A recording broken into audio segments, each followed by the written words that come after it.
Hello? Well, can you hear me? Oh no! Thank you, Kitty, so much for the raid. Hi, honey. Hi, thank you, thank you, thank you, thank you. You can hear me? Okay, thank God. Hi.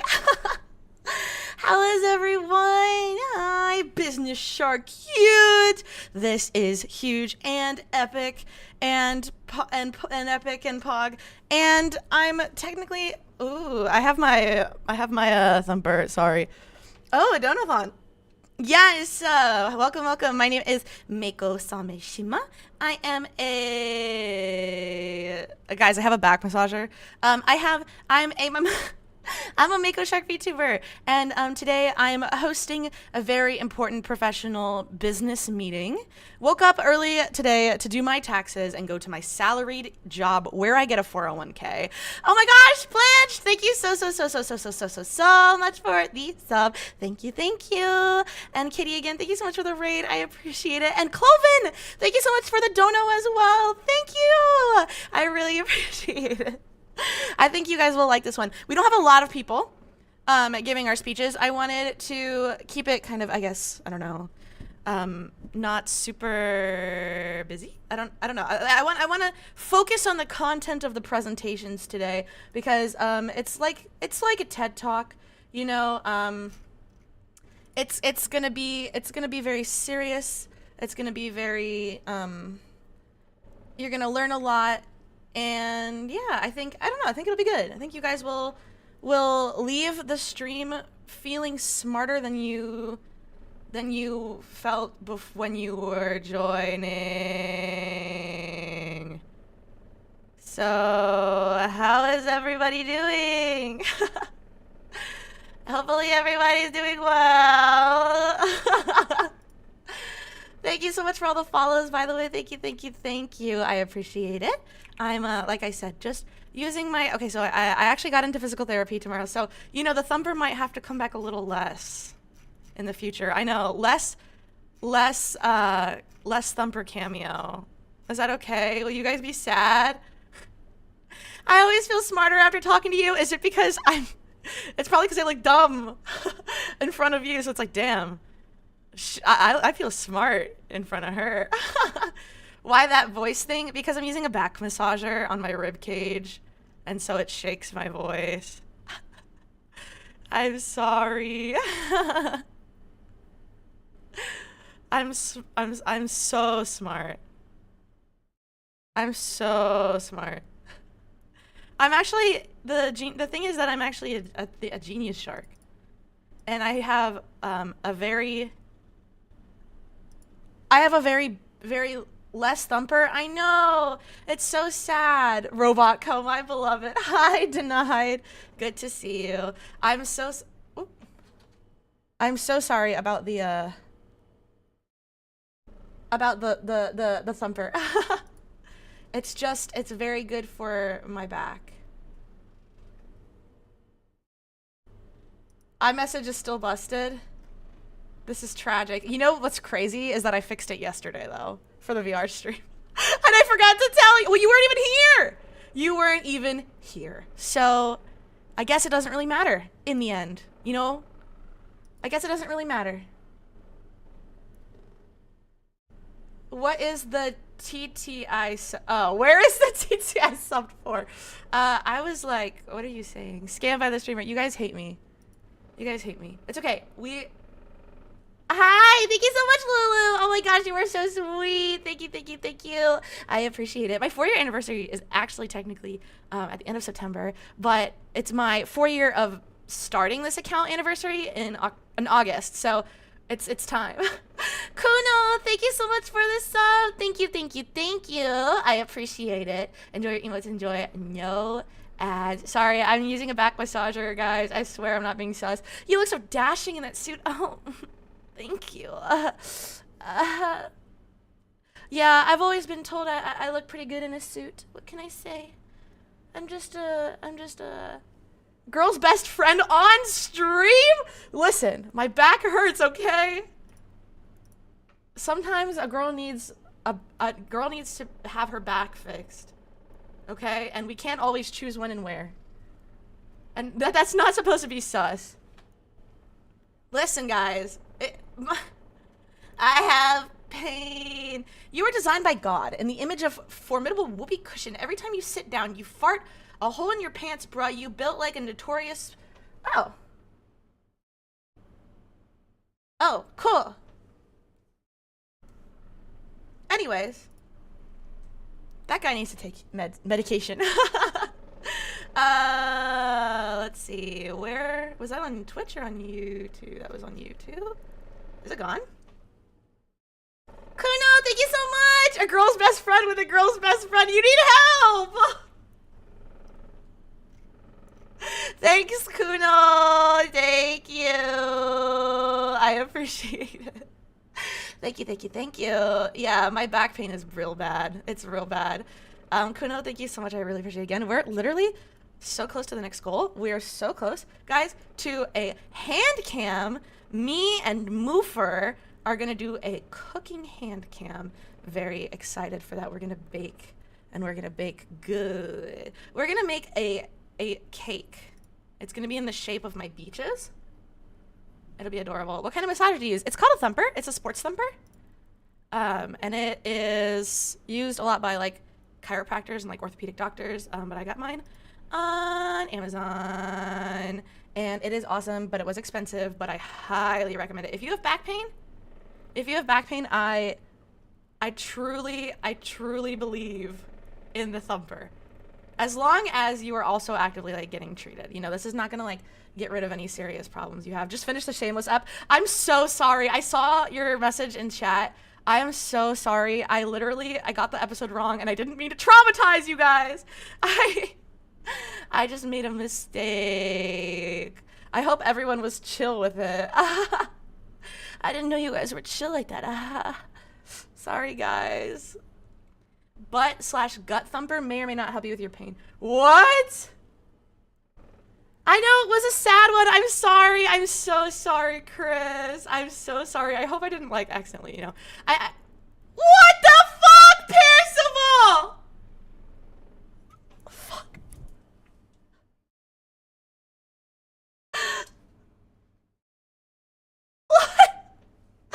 What the hell, Percival? Thank you so much.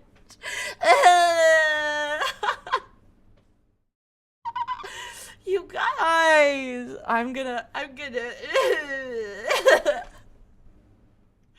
thank you so much.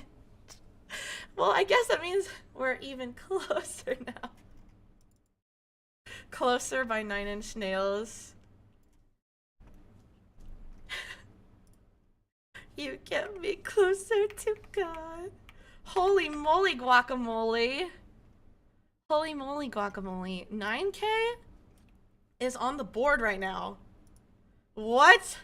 Custom VR chat world for my beaches, for all of us to hang out. That sounds super freaking fun. That's insane. How much extra baking stream to be Benjamin stream? Isn't every stream the Benjamin stream? Let's be for real. Ah! I forgot I turned it on. Hold on. Never done VR chat before. Well, good news. You don't need a VR to do VR chat. You can play it on desktop, so you don't have to worry. You don't have to worry about like not having a VR set, and you can still hang out and talk and move around. Yeah. Edibles ain't shit stream. I'm not doing that shit. I'm not doing that. Hello. Hi. Hello, hello, hello. How are you? I hope that everyone is doing well today. So we are currently preparing for our presentation stream. If you weren't here before, if you're new to chat, calc is short for calculator. I'm just using slang. What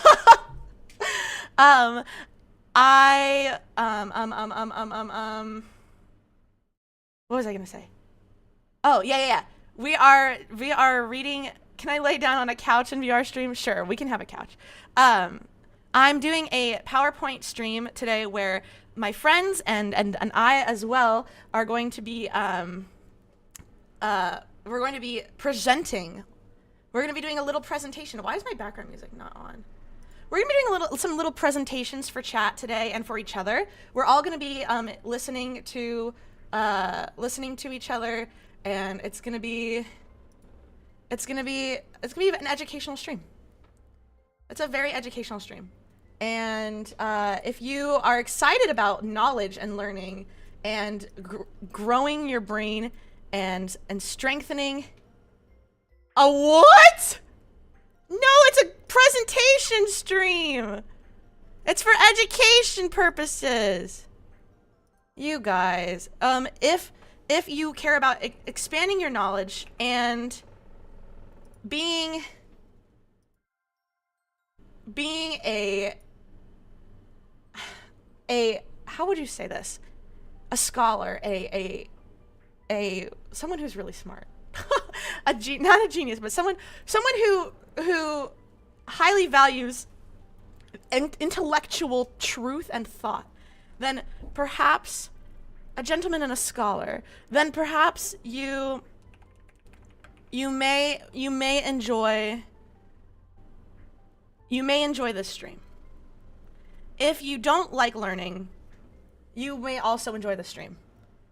But whatever you do, you are not allowed to leave the stream because I'm actually holding you hostage. Okay, without further ado, shall we get into our little group? Let's see here. I wanna you like an animal. I wanna feel you from the inside. That's me with my back pain right now. All right, I'm leaving. No! You have to learn. Today we're learning, guys. Today is a day all about learning. So let's get on into it, okay? Nobody tells me what to do. I'm outie. Why do you hate me? You hate me. Oh, no, you want to clay? You haven't learned a thing in the year you've been here. That's not true. You learned about rabies protocol. Maybe I should do my short hair for this. Yeah, I look, well, maybe this one. Yeah, this is nice and educated. Nice and educated. All right, let's call them. Let's transition here. Okay. My back. Okay. Let's join the call and at everyone. It is time. I got this, guys. I got this. I'm a little nervous. Hi, kitty. Hi, meow. Are you guys... Sorry, I have my back massager on. I swear I'm not doing anything sus. I swear. I swear. Are you guys excited to expand your brain power today? Even ever so slightly? I think we are all gonna have something to learn from each other today. Hi! My wife! Plantular! Oh, wait, hold on. They can't hear you guys. Wait, I'm so sorry. I'm cringe. Okay. Okay, we go again. Hi, guys! Hi. Hello. Are you guys literally so excited to become the smartest people ever? Yes. Couldn't be more thrilled. And you're gonna... I'm scared. You're scared. We're gonna learn so many cool, awesome, amazing things about each other and explore each other. Oh. We're just gonna be exploring one another. Oh my. What's wrong with that? Nothing. I'm okay with this. Not a single thing. Plant, Yeah? can you explore me? Yeah, I'm exploring you right now. Like my body? Yeah. Promise? Pinky. Pinky? Can I'll you... explore you. Your pinky? Hey, I have a question. Uh-huh. Are you my pinky toe? Because I'm gonna bang you on every piece of furniture in the house. Hell yeah, I'm your pinky toe. Let's fucking go. Get it? Get it? Cause the joke is that, the joke, okay, so Do you have a girl's best friend on right now? Yeah. it's my back massager. So the joke, okay. So the joke is that you're my pinky toe because I bang my pinky on everything, and especially the couch and the table. I think you should keep that on when you're giving your presentation. Can you imagine giving my presentation while my voice is vibrating? That'd be so funny. Literally. Well, I'm gonna give one more little like at here ping for everyone in about like 2 or 3 minutes. But in the meantime, do you guys want to introduce yourselves? And also, I'm gonna get Fugitek set up so that they can see you guys. Sure. Let me just. I want to test something real quick. God damn it. I don't know. Okay, real quick. I don't know what the plan is for our presentations or how we're doing it. But I'm trying to do like OBS virtual camera thing, and it's flipped. I was going to just like set up your like little Fugitek on screen. Hi, Nana. Hi, Nana. Oh, Meow. Nana.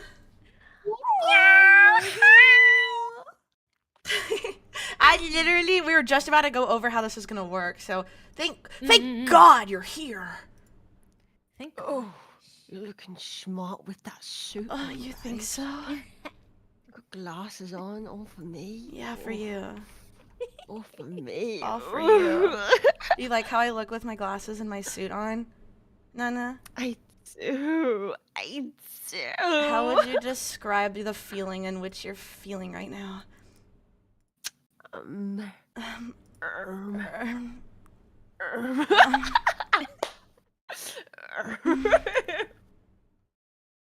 Okay. You just didn't explain, so I was just confused. Maybe we are on different levels here. I don't quite understand what you meant. You look fabulous. Oh, thank you. Oh, thank you. Oh, thank you. Radishing. Radishing. You look radishing. Okay, so the way that this is gonna work is when it's your turn to present, everyone's gonna mute except for the person presenting. The person presenting will share their screen and give their presentation. Presentations can be anywhere, like, you know, like they can be as long as you want, really. I really do not care, actually. At the end, I will we will have a question time for everyone in call, like a Q&A for everyone in call, and then I will open questions up to the chat for them to ask you questions as well. Sound like a plan, everyone? Yes. Yeah. Okay. Hello, yeah. Alrighty, slay. I think, is Zom still? Oh, no. Zom Oh, was she's sick. Oh, yeah. I Okay, think all right. it's Hazel. So, okay, Hazel also cannot make it. Oh. She's time zoned, and she got time zoned hard and didn't realize how sleepy she was. So, alrighty. Without further ado, would anyone like to go first? Is anyone feeling particularly brave or bold in this moment?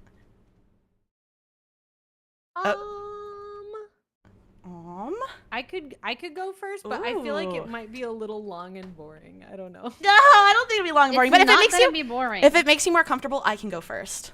I'll break the ice since it's my idea. I think I'll go first. I'll go first. Oh, sorry. That was my question was going to be how are we going to, are we just going to screen share our PowerPoint presentations? Yes. And then I will just put them on stream. Okay. Okay. Gorgeous. All right. So, I guess we're starting off with me. Oh my gosh. Okay. Let's go. Oh my gosh. I'm literally so embarrassed.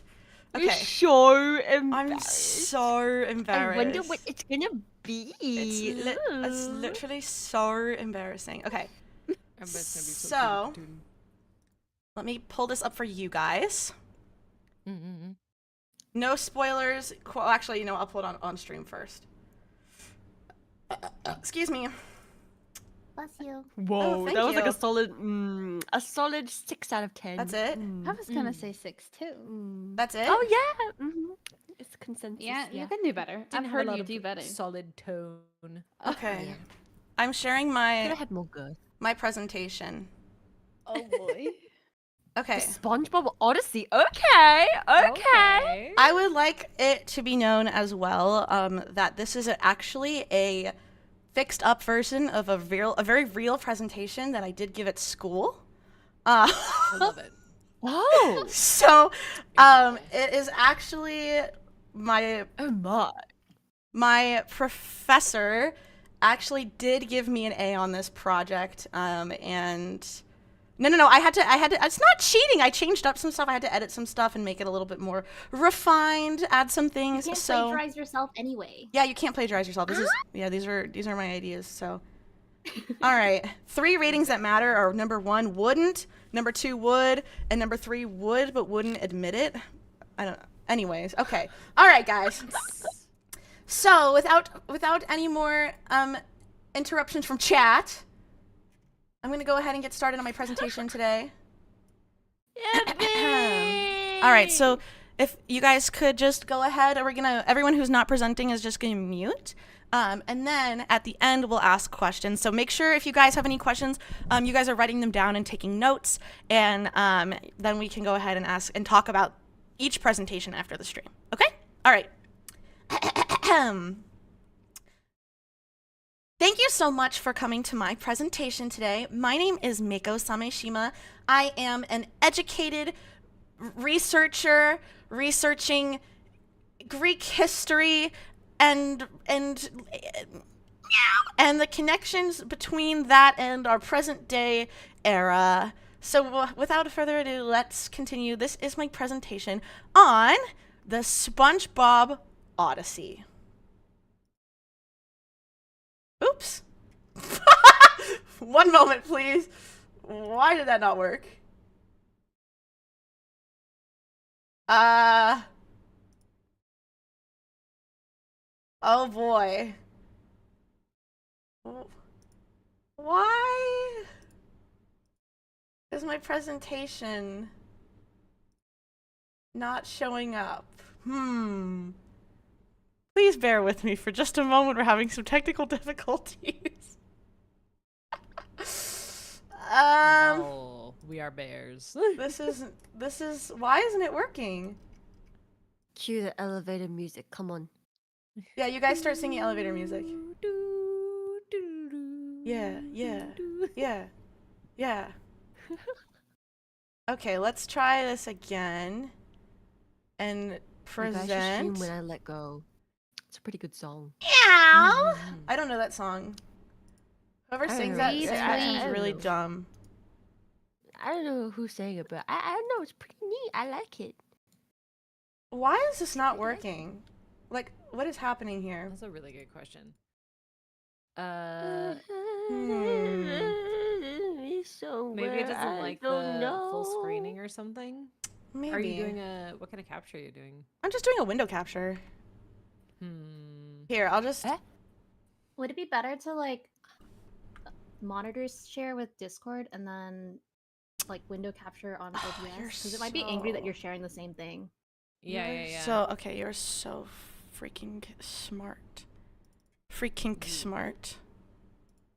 That's Free only if it kink? works. Free kink Hey, yo, smart. they handing out free kinks over They here. handed out free You're kinks in this so presentation? free kink smart. Okay. I'm gonna screen share this. Maybe. I'm putting my VRB screen on. Hold on. Sorry, guys. Meow.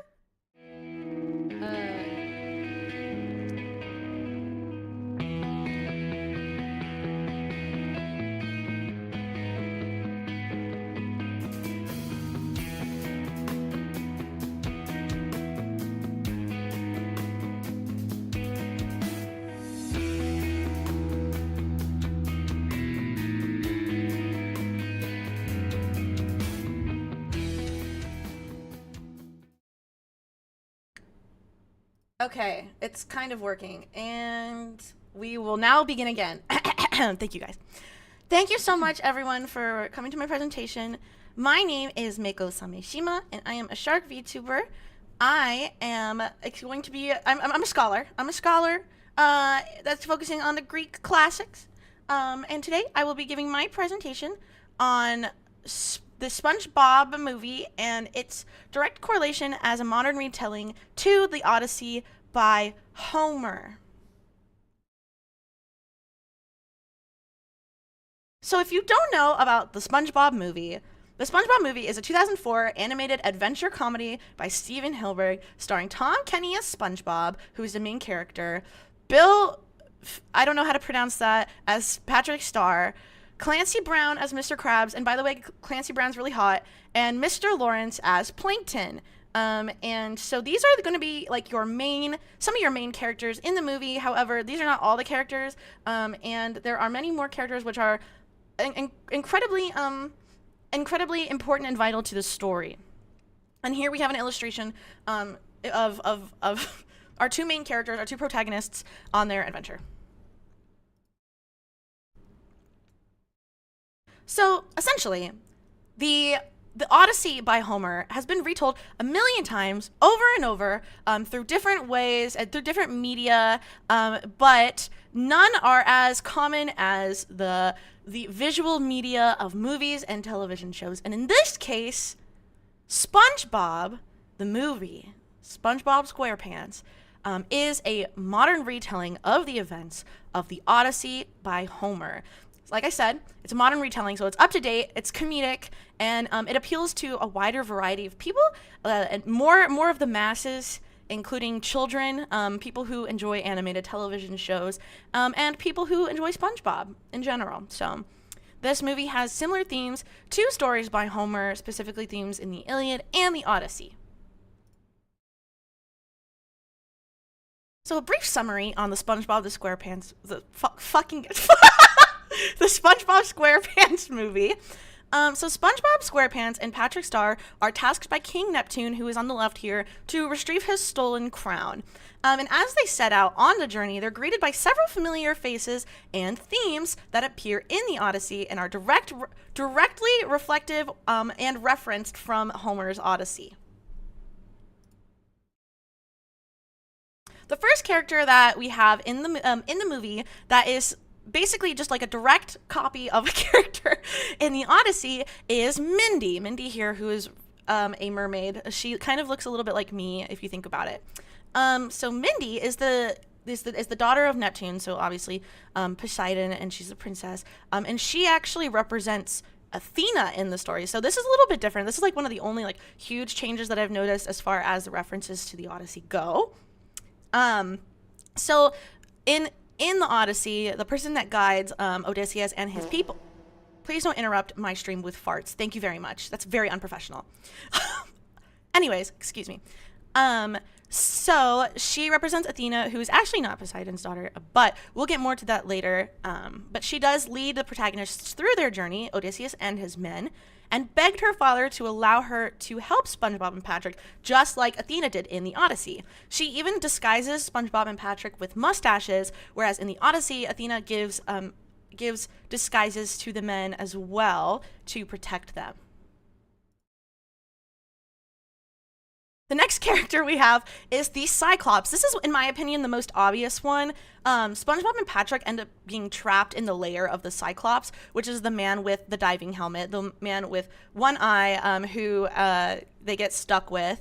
And just like in the Odyssey, Odysseus and his man get trapped in the cave with the Cyclops. So it's like, obviously, we have two one-eyed creatures who are much, much larger than the protagonists, and they're stuck there. The next character we have that is a direct reference to the Odyssey are the Sirens. So if you don't know, in the Odyssey, Odysseus and his men are basically lured into a trap by the Sirens, who are beautiful, beautiful women. And then when they reveal themselves to be what they truly are, they're this horrific sea creature, kind of like in SpongeBob SquarePants movie. Now you may be wondering if this woman truly is attractive, and I will have to say yes, she is. Look at her. There is a certain allure to her. She is a granny. She's a gilf, if you will. She's got purple skin, which is super chic, and she's wearing round glasses, which means she's trendy, and obviously the ice cream is meant to look like boobs, since there's 2 of them with nipples. And so she is, how you would say, like, luring them in with ice cream, luring them in with something that they want, that they haven't had in a long time, kind of like how the sirens were luring in the men who had not seen their wives in, what, 20 years? How long was the Trojan War? 10 years, 20 years? I don't really remember. Anyways, so SpongeBob and Patrick are lured into eating more ice cream by a kind-looking old woman, and she ends up becoming a terrifying fish with large teeth who traps them. The other most obvious reference is the bags of wind in the Odyssey. So at the very, like, when Athena believes that Odysseus and his men are ready to return home, they give, or she gives, actually, I don't even really remember if it was Athena or if it was Hermes or someone else. But essentially, there's a bag of wind, and when they're ready to return back to Ithaca, they open up the bag of wind, and it will take them home. In the Odyssey, they like I said, they open it up whenever they're ready, and it's given to them by the gods, and they're able to go back to the place where they came from without having to basically like steer or, you know, give any directions.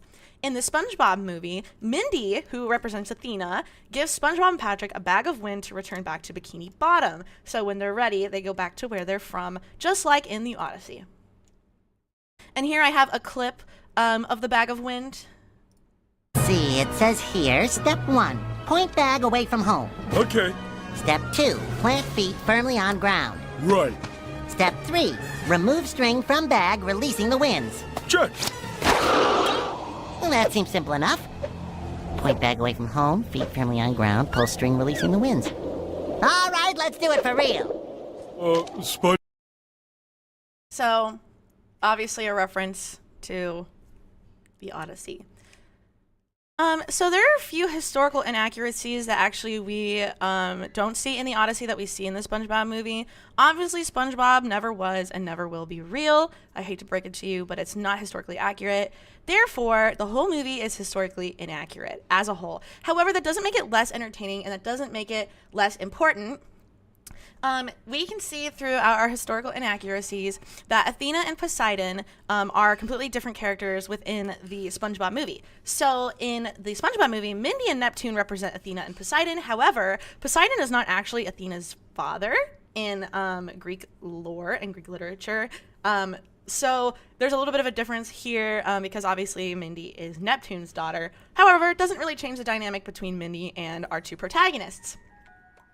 Patrick's character doesn't exist in the Odyssey as well. Odysseus does not have the stupid friend to go on the journey with. Instead, he has all of his men, which don't accurately translate to Patrick. However, I will say that his men do blindly follow him. And in fact, in Dante's Inferno and Purgatorio, we actually see Odysseus as a false leader leading his men who will blindly follow him. So we do see here that, like, whoever the second character is, whether it's Patrick or Odysseus' men, they follow their leader blindly, and they'll go anywhere that their leader does.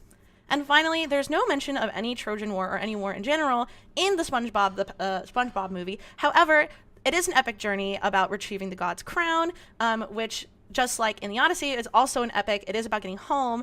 The journey didn't take them 10 to 20 years like it did with Odysseus, but it still took them quite a long time, and I can't imagine that the lifespan of a sponge or a sea star are that long anyways, so it might have actually even felt like 10 to 20 years. And then finally, I didn't put it on here, but SpongeBob did not have a wife to go home to because he's a lonely fucker, and he cannot score the bag. So at the end of the day, I would say, like, Odysseus was still winning, but that's another historical inaccuracy. Do I recommend the movie? Yes, absolutely. I do recommend it because it's the SpongeBob movie, and who doesn't like that movie? The humor is a little bit outdated. I'm not personally like a huge fan of this like particular kind of humor, but it is nostalgic, and I really like it. It's also not historically accurate, so if you're looking for a movie that historically accurately represents and references the Odyssey, then this is not the movie for you. If you want to learn about the Odyssey, I recommend reading the Odyssey or even watching the movie The Odyssey because this SpongeBob movie is not going to give you the whole picture of the Odyssey. Is the movie entertaining? Absolutely. It's a classic. You can't go wrong with the SpongeBob movie. Goofy Goober, all of that good stuff. It's all so good. It's a classic.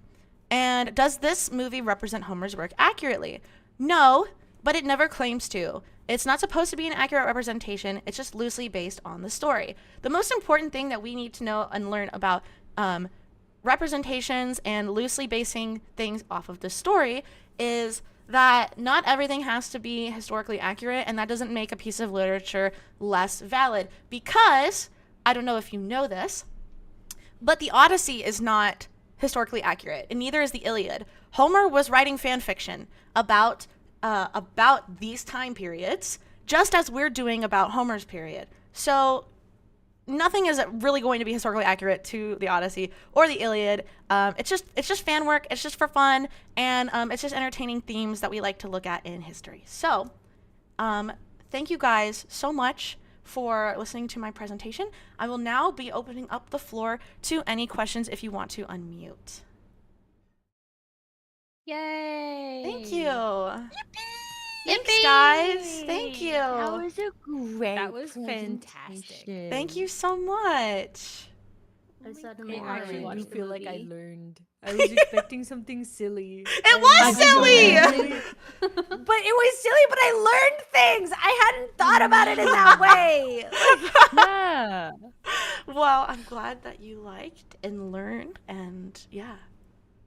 Did I'm you ever making mine play right the, now. The video game of this movie, Mako? Huh?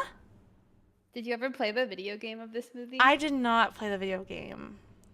It kind of fucked. I can't lie. Video game. Also, hi, Mona. No. Hello. Good to see I'm you. here. You're here. To support my wife. Yeah, yippee. Yippee! I'm making mine right now. Does anyone in the call have any other questions before I turn the questions over to chat? Did you know that tropical sponges can actually live around 200 years? Whoa. I did not know that. So, Do you think that Gary is his Penelope? yes, actually. Yeah, Gary is his Penelope, and he has to fight all the other snails back when he gets back so that he can have her again. That makes so much sense. Mm-hmm. Is there any correlation between the oh god, what's the scene where the rough biker dudes? Oh, You know what I'm talking about? there's a lot of instances in the Odyssey where they do come in contact with a group or even an individual that is threatening. So it could be really, any number of those villains or obstacles that they need to overcome, actually. So Interesting. yeah, thank you so much for the questions, though. That was a good question. Anything else before I turn the questions over to chat? I can't think of any. Okay. And with that, chat, I'm opening up the floor to any questions. Why did David Hasselhoff divinely intervene in Poseidon's realm like he was Zeus fucking up Greek mythology? Well, actually, you could almost say that David Hasselhoff is Zeus in this sense, because Zeus actually really did like to meddle with the gods and their plan. However, Zeus could also be another, or not Zeus, excuse me, David Hasselhoff could also be another representation of Athena coming down to rescue Odysseus and his men. Any other questions? I would like to know which scene from the movie most closely aligns to Odysseus being strapped to the mast of the ship while sirens attacked the ship. You could say really any time when the sirens showed up in the movie. Yep. So you said that the time presents an issue because it wasn't 10 years. What if it took it as a metaphor interpretation? Hold on, I have to scroll back up. Like how some people interpret 7 days of creation as a billion years of Earth. I think that actually makes a lot of sense. I'm sure it could technically be interpretive, yeah. How do you think Homer was able to find the time shifts between the nuclear power plant to write all this? I have no clue. That's something you would have to ask him personally. Yeah, in between meddling with married women's undergarments. Dr. Sameshima, thank you for the insightful lecture. Why do you think we keep returning to the Odyssey over and over again in our modern media landscape? Ooh, that's a good question. That's a really good question. Thank you so much, Dr. Nines. I love having a symposium where we can all talk like this. I believe it's because we recognize these classic themes over and over again because it was so appealing as an epic. And epic tales are typically referenced over and over. Something like this, with this many characters and this much influence, is actually like people almost find more of a creative outlet and doing their own spins on something that they know like does make sense and does stand the test of time. So, was Homer just a Fujo writing a massive yaoi fanfic? Yeah, kind of. Who do you think was hot in SpongeBob movie? Neptune was kind of bad. Dennis. Yeah, that's kind of true. Low key. All right, guys. Well, I'm going to go ahead and wrap this one up.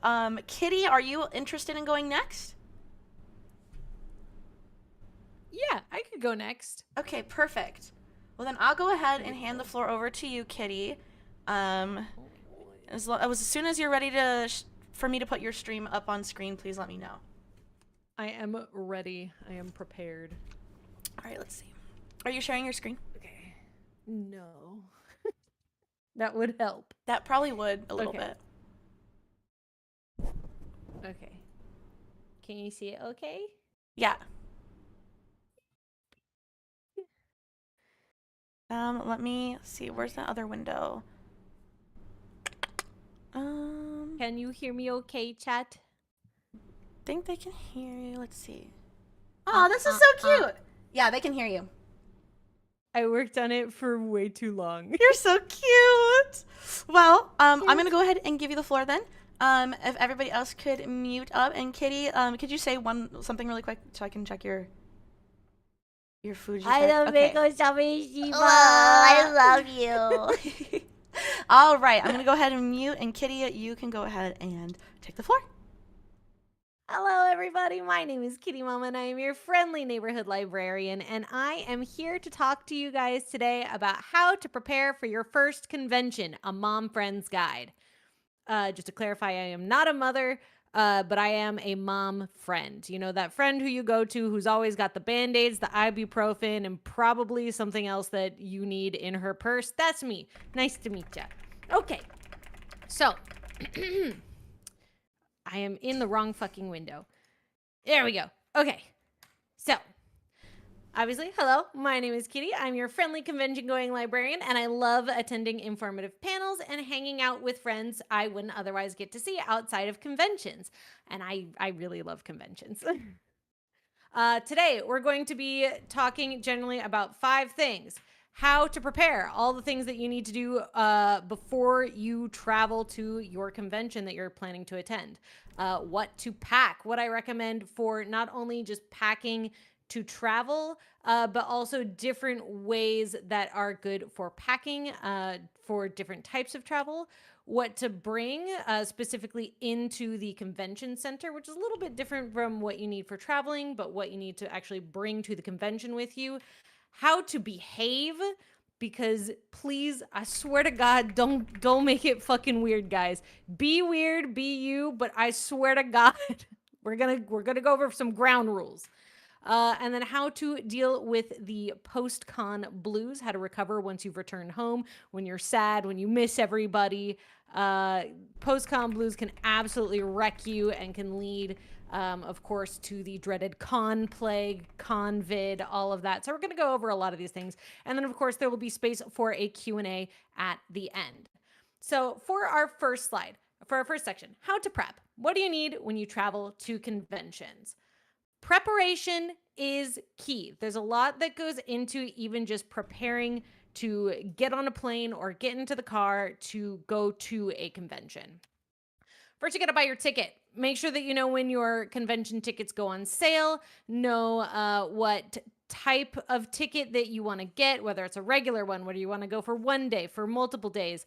If you want to get like the special VIP packages or whatever the case may be. If you want to add on, in the case of TwitchCon, which is coming up very soon, if you want to add on the party or not, if you're available, if you have a partner, blah, blah, blah. I'm rambling now. Buy your ticket. Next, book your hotel. I do not recommend Airbnb unless you're looking for a potentially sus time, or if you have a big group that you can go with to split the costs and get an entire place to yourself. Book a hotel. They're more consistent. They're going to have a better baseline, and just you're going to want to do a lot of research also into the amenities provided by your hotel. Do they have a mini fridge in the room? Is there a closet for you to hang up your things in? You're still going through post-con blues after off-kai. Honestly, same. What what was I saying? So yeah, book your hotel. Make sure that you do a lot of research. How close is it going to be to the convention? When can you check in? All that jazz. Arrange for your travel. Are you flying? Can you drive? Are you taking the train? Make sure that you book your travel and ensure that you have enough time to travel and to get to and from your various transportation hubs to your hotel.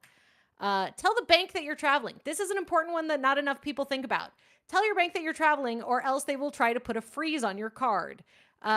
Especially when you are shopping in artist alleys and things like that.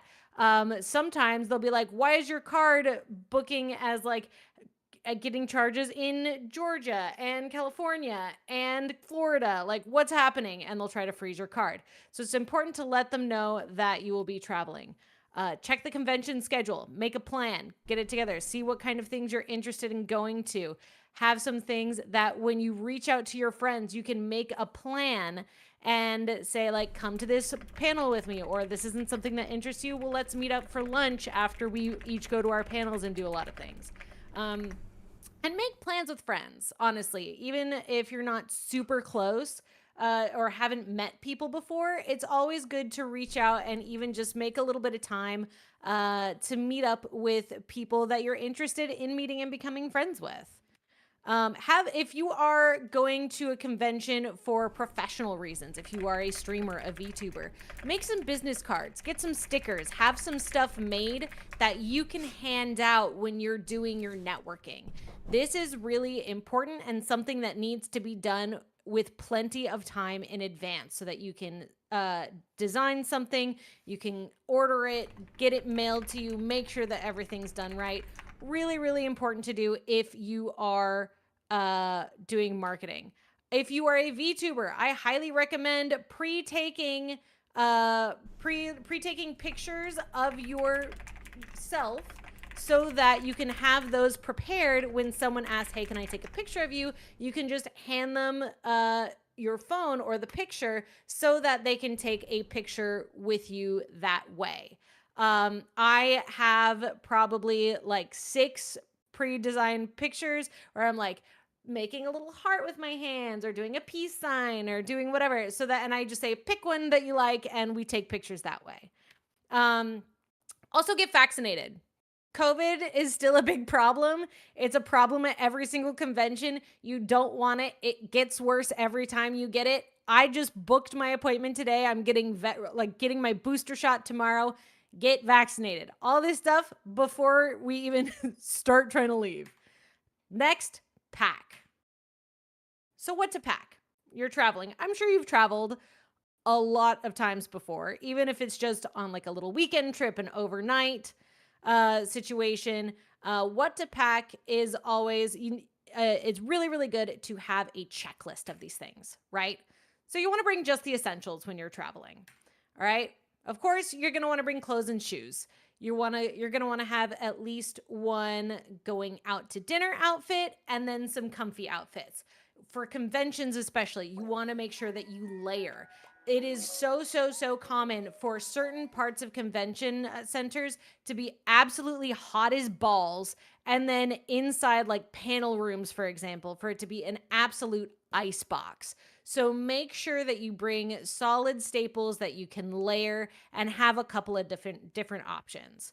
Toiletries. Make sure that when you bring these toiletries that you seal them safely in your bag, in like a plastic Ziploc bag or some kind of plastic bag that in case something explodes in transit, at least it's just in the bag and it doesn't ruin all your clothes. This should be standard, but yeah, the purple shampoo. We all know. Bring your meds.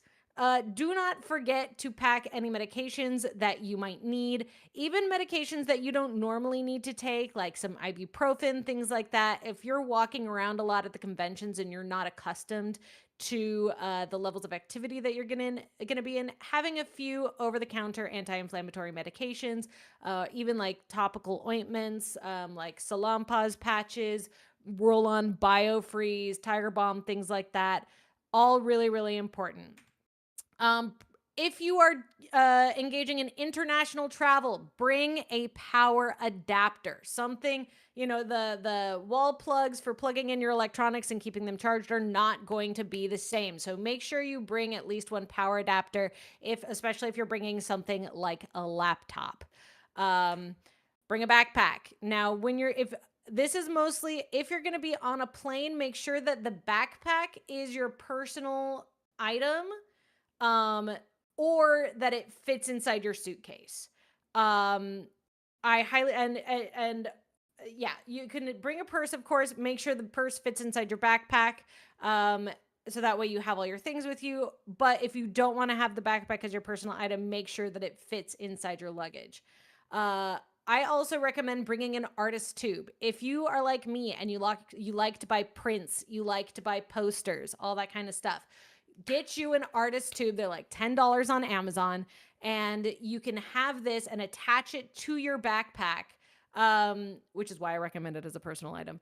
You can attach it to your backpack so that you can transport all the artwork that you're getting safely. Power banks and cables, great to have when you travel. Keep them in your backpack, keep your stuff charged. You're never in trouble. Bring extra space. If you are traveling for a convention, you are going to end up buying stuff and need space to bring stuff home. It is so crucial, and it's one of the things that people forget about the most. You feel like, I have space, I can fit more stuff in my bag. Don't. Leave it alone. Now, I feel like I'm talking so fast because I feel like I included so much information. What you need to bring to the convention center. This is going to be obviously in addition to what you are packing for just like the plane. This is basically what is going to be in your backpack, right? So what's in the bag? Money. First thing, up front and foremost, bringing cash to conventions is a really excellent way to stick with a budget, but it's also a really good way to ensure that, like, if the credit card machines are down, if you don't have a credit card machine, you rely on Apple Pay or something like that, you didn't want to bring those, bring cash and bring it in small bills. All right, 10s, 5s, and 1s.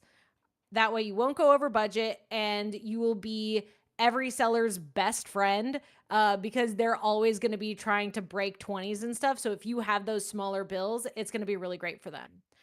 Deodorant.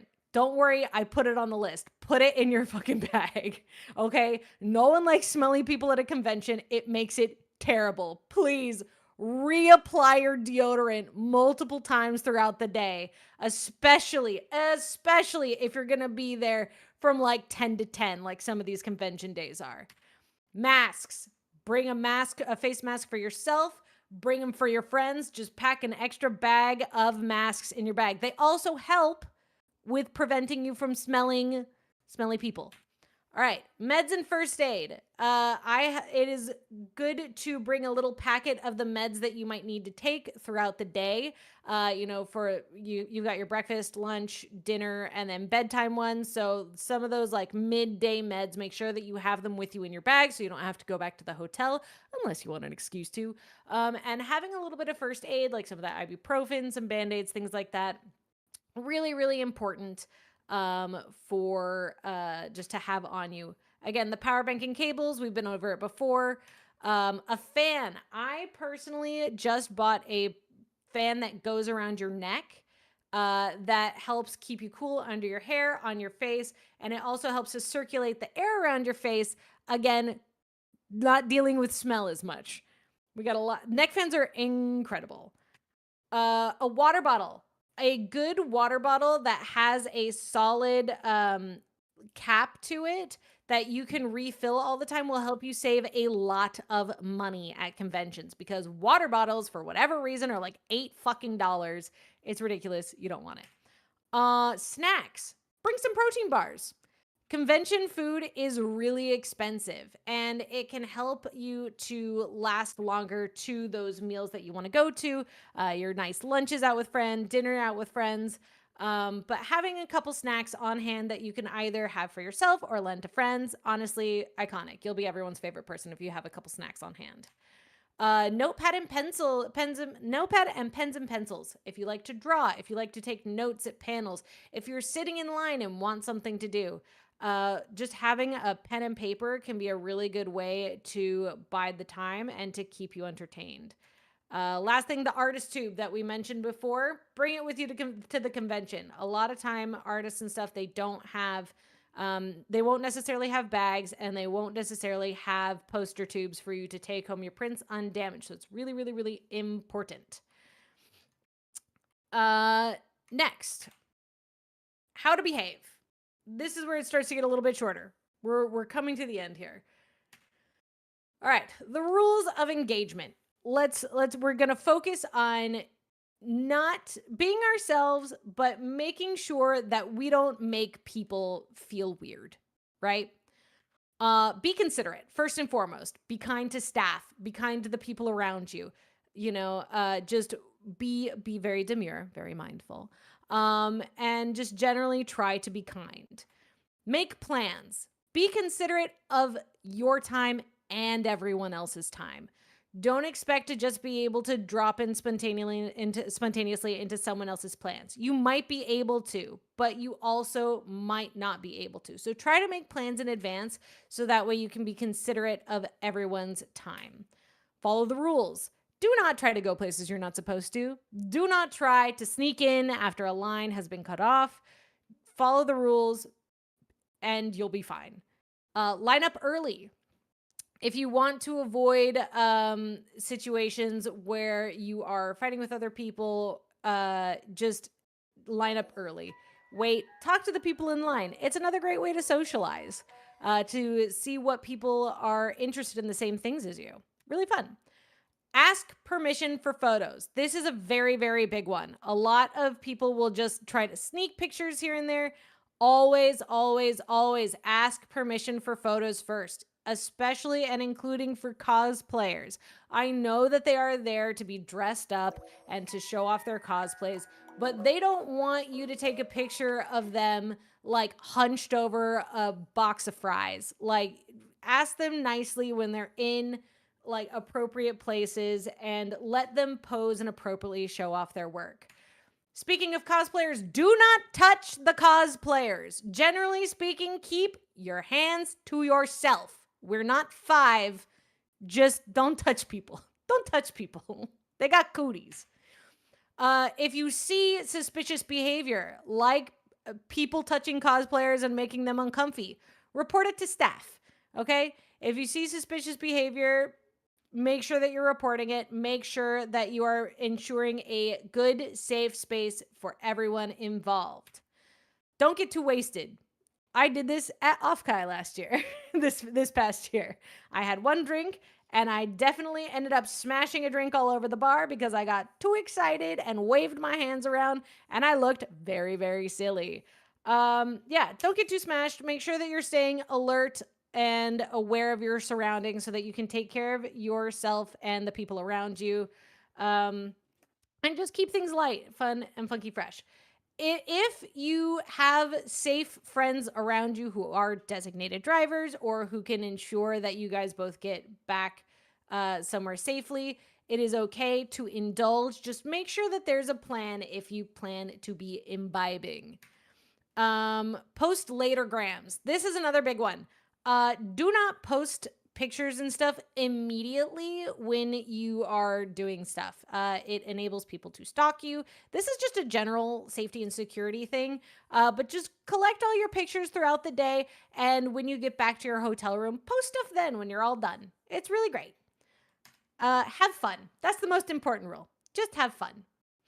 The conventions are absolutely wonderful experiences if you are engaged and prepared, and I think that they are great and everyone should have a nice time. Finally, the post-con blues. How to recover when you get home. This is never the most fun part and is honestly just, it's pretty basic, so we can get through it pretty quickly. Unpack quickly, even if it's just throwing everything in the dirty clothes and putting the rest in all your toiletries in the bathroom. It helps to just not have that hanging over your head. stay regulated, try to go to bed on time, eat your meals on time. It helps you to fall back into a more normalized cycle, helps you to not get sick from being too exhausted. Do your self-care, your hygiene, take care of yourself. You haven't fully unpacked from off guy. Oh God. Sort your haul. This one's actually really fun. When you unpack everything, it's a great opportunity to go through all the cool stuff that you just got. Organize it, take lots of pictures of it, and that can give you a little hit of dopamine as well when you go through it, a little serotonin, so you can relive your happy memories. Allow some time to grieve. It's okay to be sad. You miss everybody. You miss the space. You miss the energy. It makes sense to be sad, and it's okay. But talk to your friends, Make sure that you don't allow for things to slide after the convention just because you've all gone back to your home lives. Just stay in touch, talk about the times that you had, relive things, and the good times will live on in your guys' hearts. And make sure to catch up on sleep. It's really important, both for feeling better and for not getting sick after. I think, and just be kind to yourself. That's it. All right. Does anybody have any questions? Now is the time. I'm so sorry that went on for so long. Let's go! Can we get a hand for Kitty? You actually, that was so informative and good. And I actually, the way that I probably needed this before off guy. Yeah, I wish I would have had this before off. Even though I've been Honestly, literally... I made it as a link that I can share with you guys, and I included links Let's to go. some Thank things that I bought you. myself. What a She's so question. mother. Can you turn this into a PDF and distribute it, please? Can you be my mom too? I will, And this is, absolutely. like, Yes, every- Oh my God, thank you. Adoption applications are open. Just let me Perfect. know you're my child now. Does that mean that She's my mom. She's Yay. actually my mom. actually it's true for real, like not even joking, and literally like Kitty saved me at the con. She saved both Nana and me so many times. It's true. She is our hero. Well, You left us so many getting things. home at 3 a.m. Nana literally like 90% asleep. Me drunk off my ass. Where are we? I don't know. Where are we? Kitty, we don't know where we got dropped off. Kitty, how do we get back? She came and found us I don't in know her where I am. in her robe, her really sexy robe. I did. Oh, that's right. Sexy. Oh, God. It was very soft. Very soft. It was my 3-piece lounge set. Oh, and I was walking next to you and I just looked down at your chest and I went, whoa. Mako was very obsessed with my boobies. And rightfully Doesn't so. make a not obsessed Sounds with about boobies. I love right. boobies. It's true. I need tits in my mouth or I'll die! I'm gonna die! Same. We are the same. Anyways, chat, do you have any questions? Here's one. What should you say should be included in a cosplay emergency kit? Excuse me. If someone wanted to have supplies to help cosplayers at a con. Cosplay emergency kits are good. Generally speaking, you're going to want to bring some like tacky glue or Safety fabric pins. glue, safety pins, needle and thread. Especially bringing needles of different sizes so that you can sew through. So that you some can of the share them. thicker No, I'm kidding. I'm sorry. materials. No. I'm just trolling. I'm trolling. Anyways, Yeah, I personally don't know a whole lot about sewing, so I don't know too much about the craftswork that goes into it, but generally glue, needle, and thread and maybe buttons and safety pins are gonna get you pretty far. how far? Uh, I'm just trolling. You need to be put Pretty in a far. cage. pretty far. Let's see. Chris said, any tips on anxiety before your first con? It's making me pretty nervous. Absolutely. One of the things that I personally do, especially when traveling for a convention, I unpack at the hotel. I know a lot of people don't do this, But for me personally, it helps me stay regulated so much to just fully unpack. I put clothes in the drawers, I hang them up in the closet, I put my shoes away, I put the suitcase away. I bring melatonin especially to help me sleep, because I always get like so amped up the night before that then you're tired and then that makes you more anxious. Generally speaking, making sure that having a plan also really helps with not feeling anxious, because you feel like, you know, you've prepared for so many things that could go wrong. That having your checklist, having a plan, and being secure in those plans is really, really helpful. That just feeling like, okay, I know where I'm supposed to be. I know what I'm supposed to be doing. It's going to be okay. That I find really helps with a lot of anxiety around those situations. Can I add something to that really quick?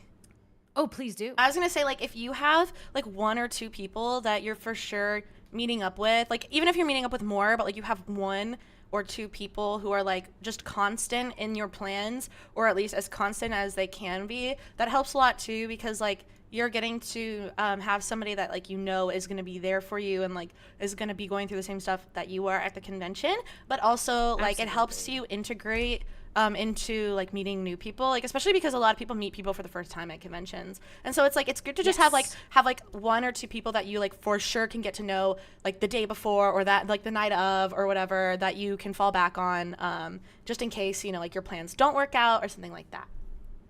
Dude, that was literally me. That was literally Mako. us. That was literally the 3 of us. That was me. That was literally me, Plant, and Nana. Like, or not Plant. Oh my God, sorry, Kitty. I was looking at Plant's name on Discord. It was Plant. Plant was TwitchCon 2022. Oh yeah. She was my rock TwitchCon. Bro, I was social maxing. I had so many events to go to, and so when something like fell apart and like a plan was cancelled, I should be like, Mako, can I hang out with you? And she'd be like, yeah, come dinner with me and this other person. And yeah, so it's always really reassuring. I know that a lot of my other friends, when they went to really, really big cons, everyone has their own plans. Every single friendship group has their own plans.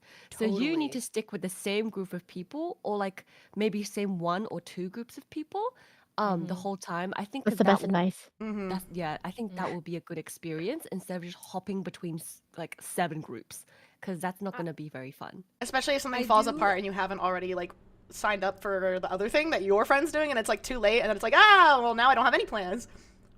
Anyways. Totally. Yep. It can, if you are going alone though and you don't have a lot of those friend groups, I think it's good and important to make plans for yourself and to bless you. Even if you're not like necessarily like meeting groups to go out and do things with, that you make little plans for yourself of like, if I don't make plans with anybody else, I was really interested in going to this restaurant or having this kind of food tonight. I'm really craving this thing, and seeing what kinds of foods the local areas have to offer, because there are really great experiences that you can have by yourself in a more like out but introverted way. So, you know, it really depends on the kind of experience that you're going for. I think that's great Also, advice. Sorry. No, where are you No, going? that's okay. Go ahead.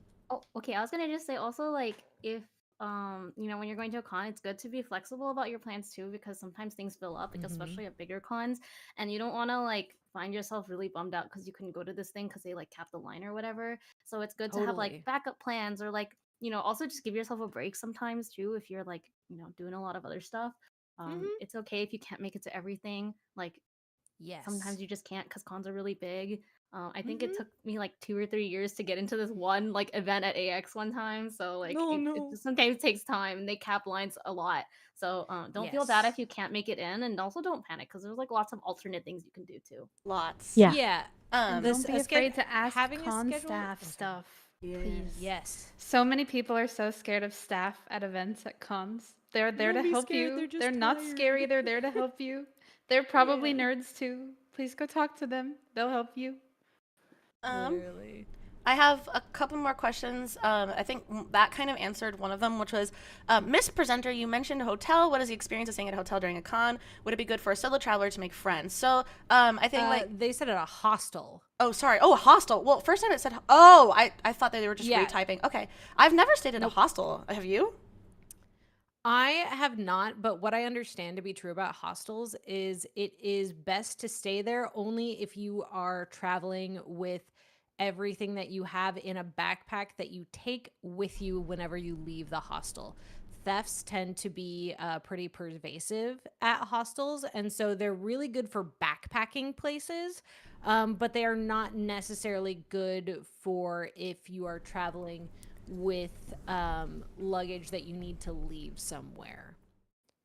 And I think you need a little bit more luggage for like a con than you normally would for like a backpacking trip. Yeah. So I agree. A lot of cons will like have Discord servers where I think honestly it's better for you to go into the Discord server and find roommates there and like room in a hotel than it is to go to a hostel, just because like there's If you're not a lot, buying merch like a lot of the times too. yeah, a lot of hostels will only give you like a really small cubby, so you don't really want to leave your stuff there over like when you're gone, and then there's not a lot of space to put stuff unless you know that you're not going to buy anything for sure, but like that's you're lying to yourself probably. yeah, no, So 100%.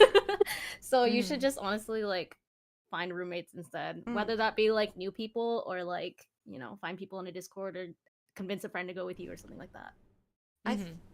I think we should move on to the next presentation, but thank you so much. That was a really, really, really informative presentation, and I feel like a lot of people got something out of this. So, yeah, thank you. So learning. informative. Our brains are expanding. Oh, look, she even included like, okay, Oh, the would you be, links. Kitty, would you be okay with posting this on Twitter later so that I can like send this out and like retweet it? Because I know some people in chat Absolutely. are asking for. Okay, cool, awesome. Yeah. Alrighty, cool. Thank you. Does anyone want to go next? Any volunteers? I Me, will. please. Oh, I don't mind. You can go first. are you sure? Yeah. Okay, cool. How do you want me to share this? If you could share your screen on Discord, and then I'll just I'll just share the screen share. So in direct contrast to that beautiful presentation, Oh God. I put this together in like 5 minutes. Oh, so God. All right, let's see. Oh, you're so cute. Okay. I made a spreadsheet Please for be my gentle. wives. This is so. You're so cute. You like it? I So do. I only have one personality, and it's that I love my wife. Aww, my. And so I wanted to make a spreadsheet for my wives. Do you want to introduce yourself too? Oh yeah, hi, I'm Morgana. I'm a simp. Let's go. Alrighty. So because this is Mako's beautiful PowerPoint presentation, Sorry, I'll mute. I'm sorry, I'll mute. I made this. So this is Mako, as you guys know, as you guys are aware. She is a shark. Number one, she is gorgeous. Literally the most beautiful woman I've ever met in my life, in real life. She's so perfect and so beautiful, and I love her.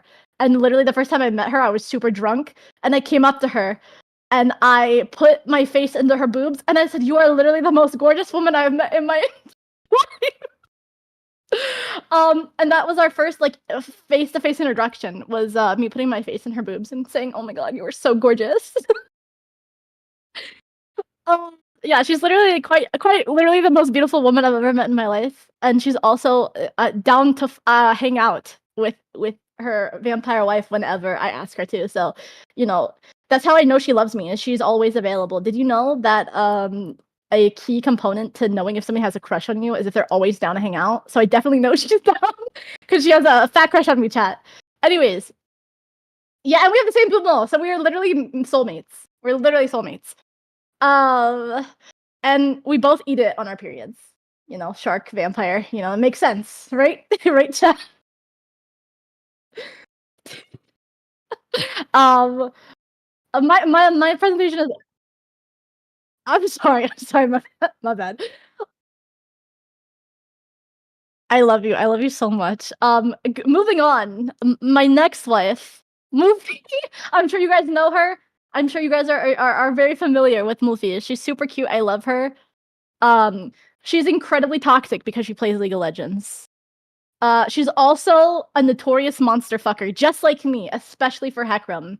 We did a smasher pass, me, Mako, and Mufi, and I was very surprised to learn that she would literally fuck almost just as many monsters as me. So that was pretty cool. And she also has a small brain, and therefore our brain makes one full brain. I feel like this is very, very important lore. Is we are perfect for each other because we make one full brain. Moving on. This is Persephone. She's a stinky cat. She is my oldest wife. I met her back in like 2020. She's also the pickiest bitch I've ever met in my entire life, and will literally complain in my DMs for hours about the most minute shit, and I love her for it. She is very, very public about the fact that she's picky. Did I mention she's also stinky?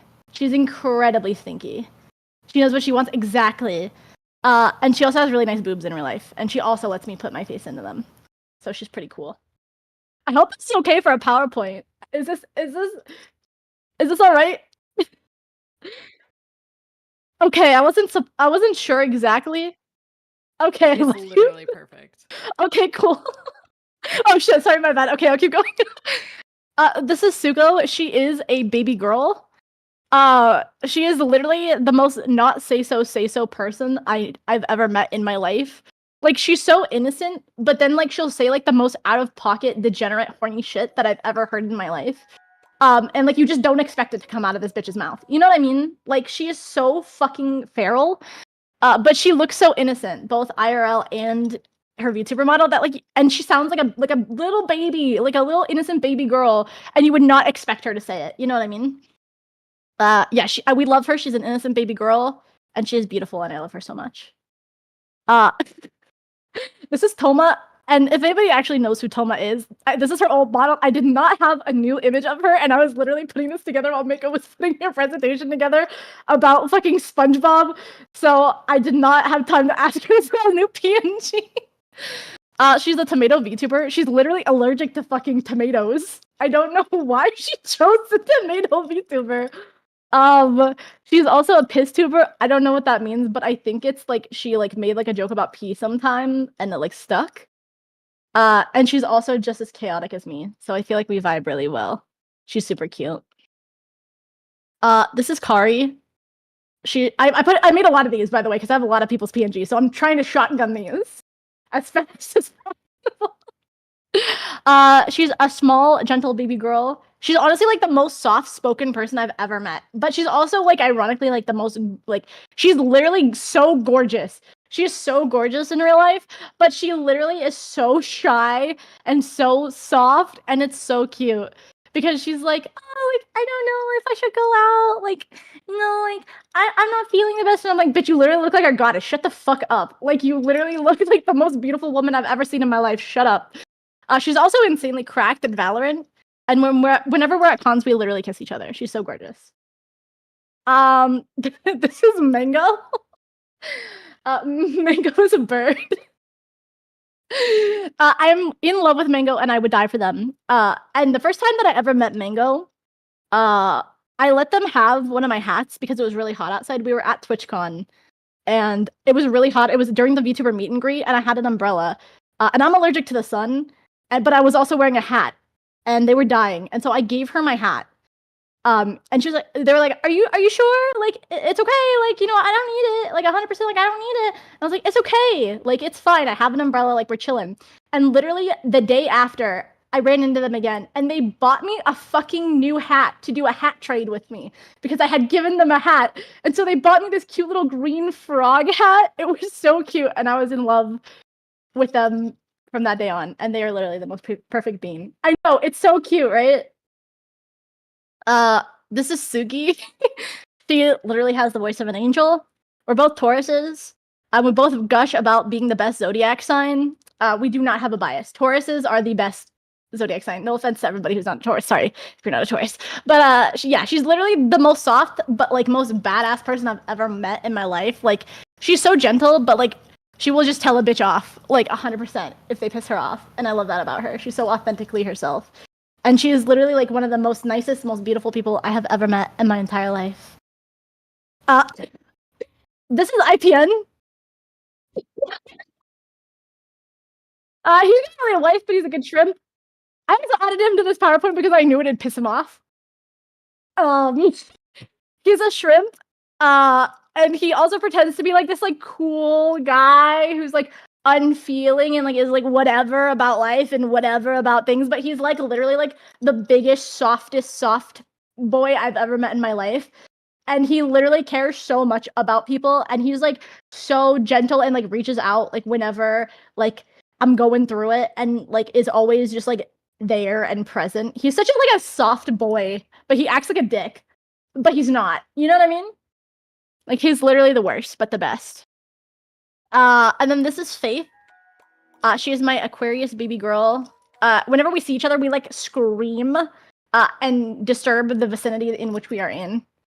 She's literally my soulmate. She's engaged to Coefficient, but really she's for the wives. She's not for men. She's for the wives. Sorry to disappoint you, Co, but she is for us. And whenever we talk, no matter how far apart, it feels like we've never been apart. I think that no, this is the last slide.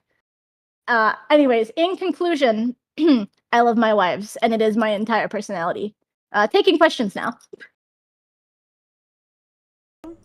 I love you. I love you so much.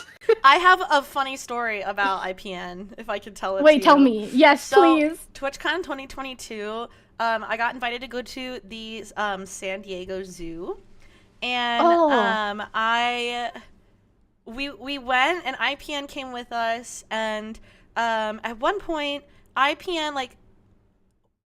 was, I think, in the back seat of the Uber, like very back. And it was, I don't remember how long the drive was, but at some point IPN like was walking behind the rest of the group, and he looked really, really sad. And so I was like, I remember this. I remember this story. I was like, IPN, are you okay? And he was like, he looked like he'd been crying. I was like, what's going on? Like, what's going on? And he was like, yeah, I'm good. Like, wiped his eyes. I was like, what is it? He was like, I don't really want to talk about it. And I was like, well, we don't have to talk about it, but like, I just want you to know, like, I'm here for you if you need anything. I didn't really know him at all. And he was like, the truth is, I was reading this dojin, and I got really into it, and it turned out to be NTR, and I can't. And he was like, and it really upset me, and I can't stop thinking about it. And I was like, Love him. He's literally he's IPN. I feel like that's the sentence. He's IPN.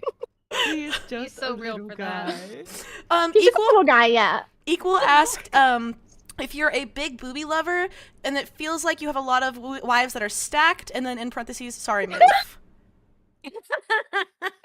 I love all boobies. So the only reason that I don't have my Patan waifus on here is literally because I didn't have PNGs of them. I was literally scouring my PC for all of my PNGs, and it's just these ones. And there's no reason that I have all of my big booby waifus. So you're saying that I have in big the same folder. boobies?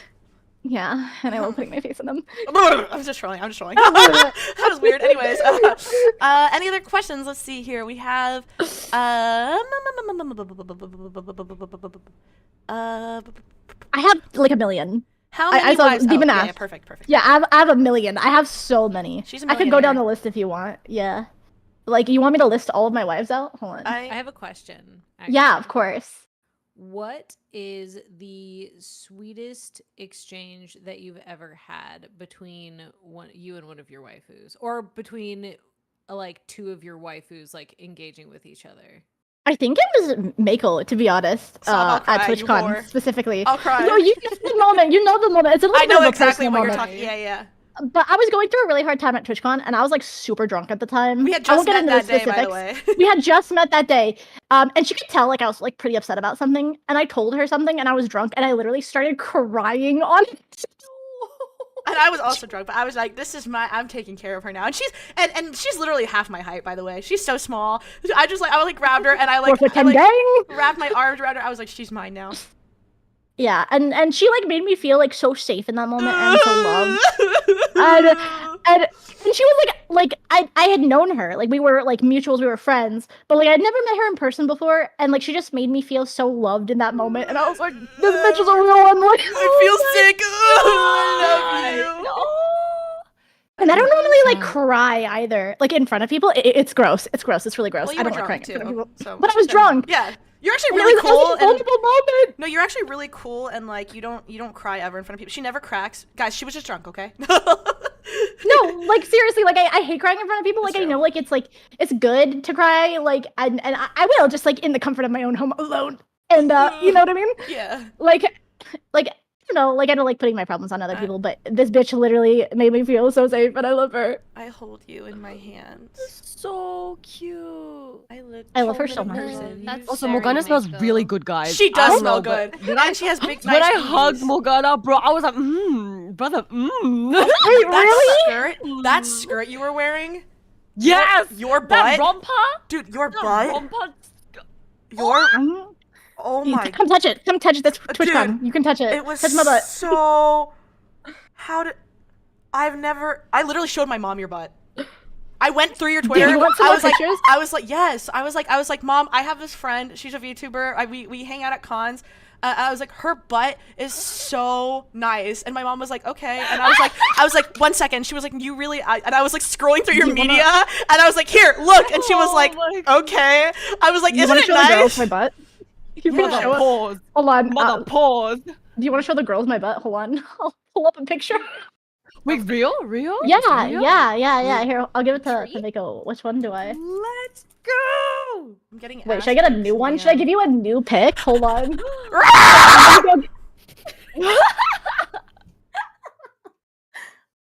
Oh my god, I just saw your message. I'm so sorry.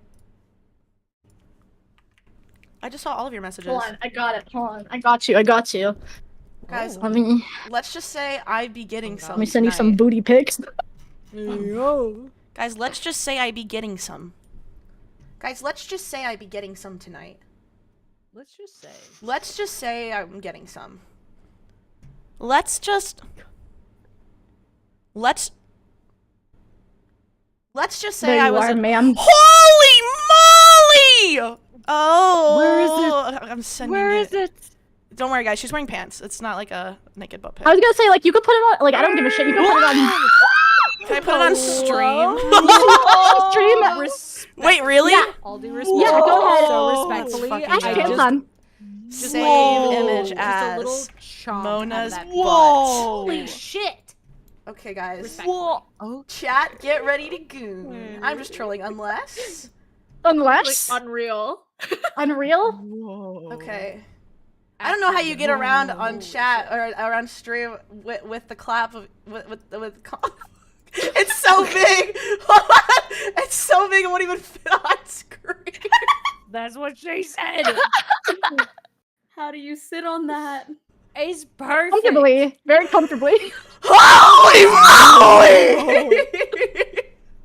Whoa. It's very comfortable to sit on. I'm not gonna lie. Thank it's you very for big. that. I actually arrived 6 times already. No refractory period. Okay. All right. Plant, you said you would be okay going next? Oh, can someone go before me? Yeah. I can go. I can go. I also have the dip, but I love you and I wanted to support you because you're my wife. So Oh, thank you. I love you so much. I love you I want- too. I'll make out with you later. Thank you for showing me your butt. Yeah, absolutely. I love you so much. I love you too. Bye, honey. Bye. Bye, baby. Love you. Goodbye, everyone. Bye. Anyone else hard? Sorry. Whoa. Sorry. Okay, whoa. Wait, Nana, do you remember Very respectfully, yes. walking into the kitchen with my finger? Nana, is it big? Be honest, is it big? I'm literally doing my makeup in the toilet and she comes in So and she has funny. her pointer finger in between her legs and she's like, Nana, I need you to be honest with me. Nana, is it big? No, don't lie. I need you to tell me, is it big? Please, is it big? Well, is it? Anyways, You hate me. welcome to my presentation. All right, let me share this. Hold on. No, you're actually so mentally ill. Let's go.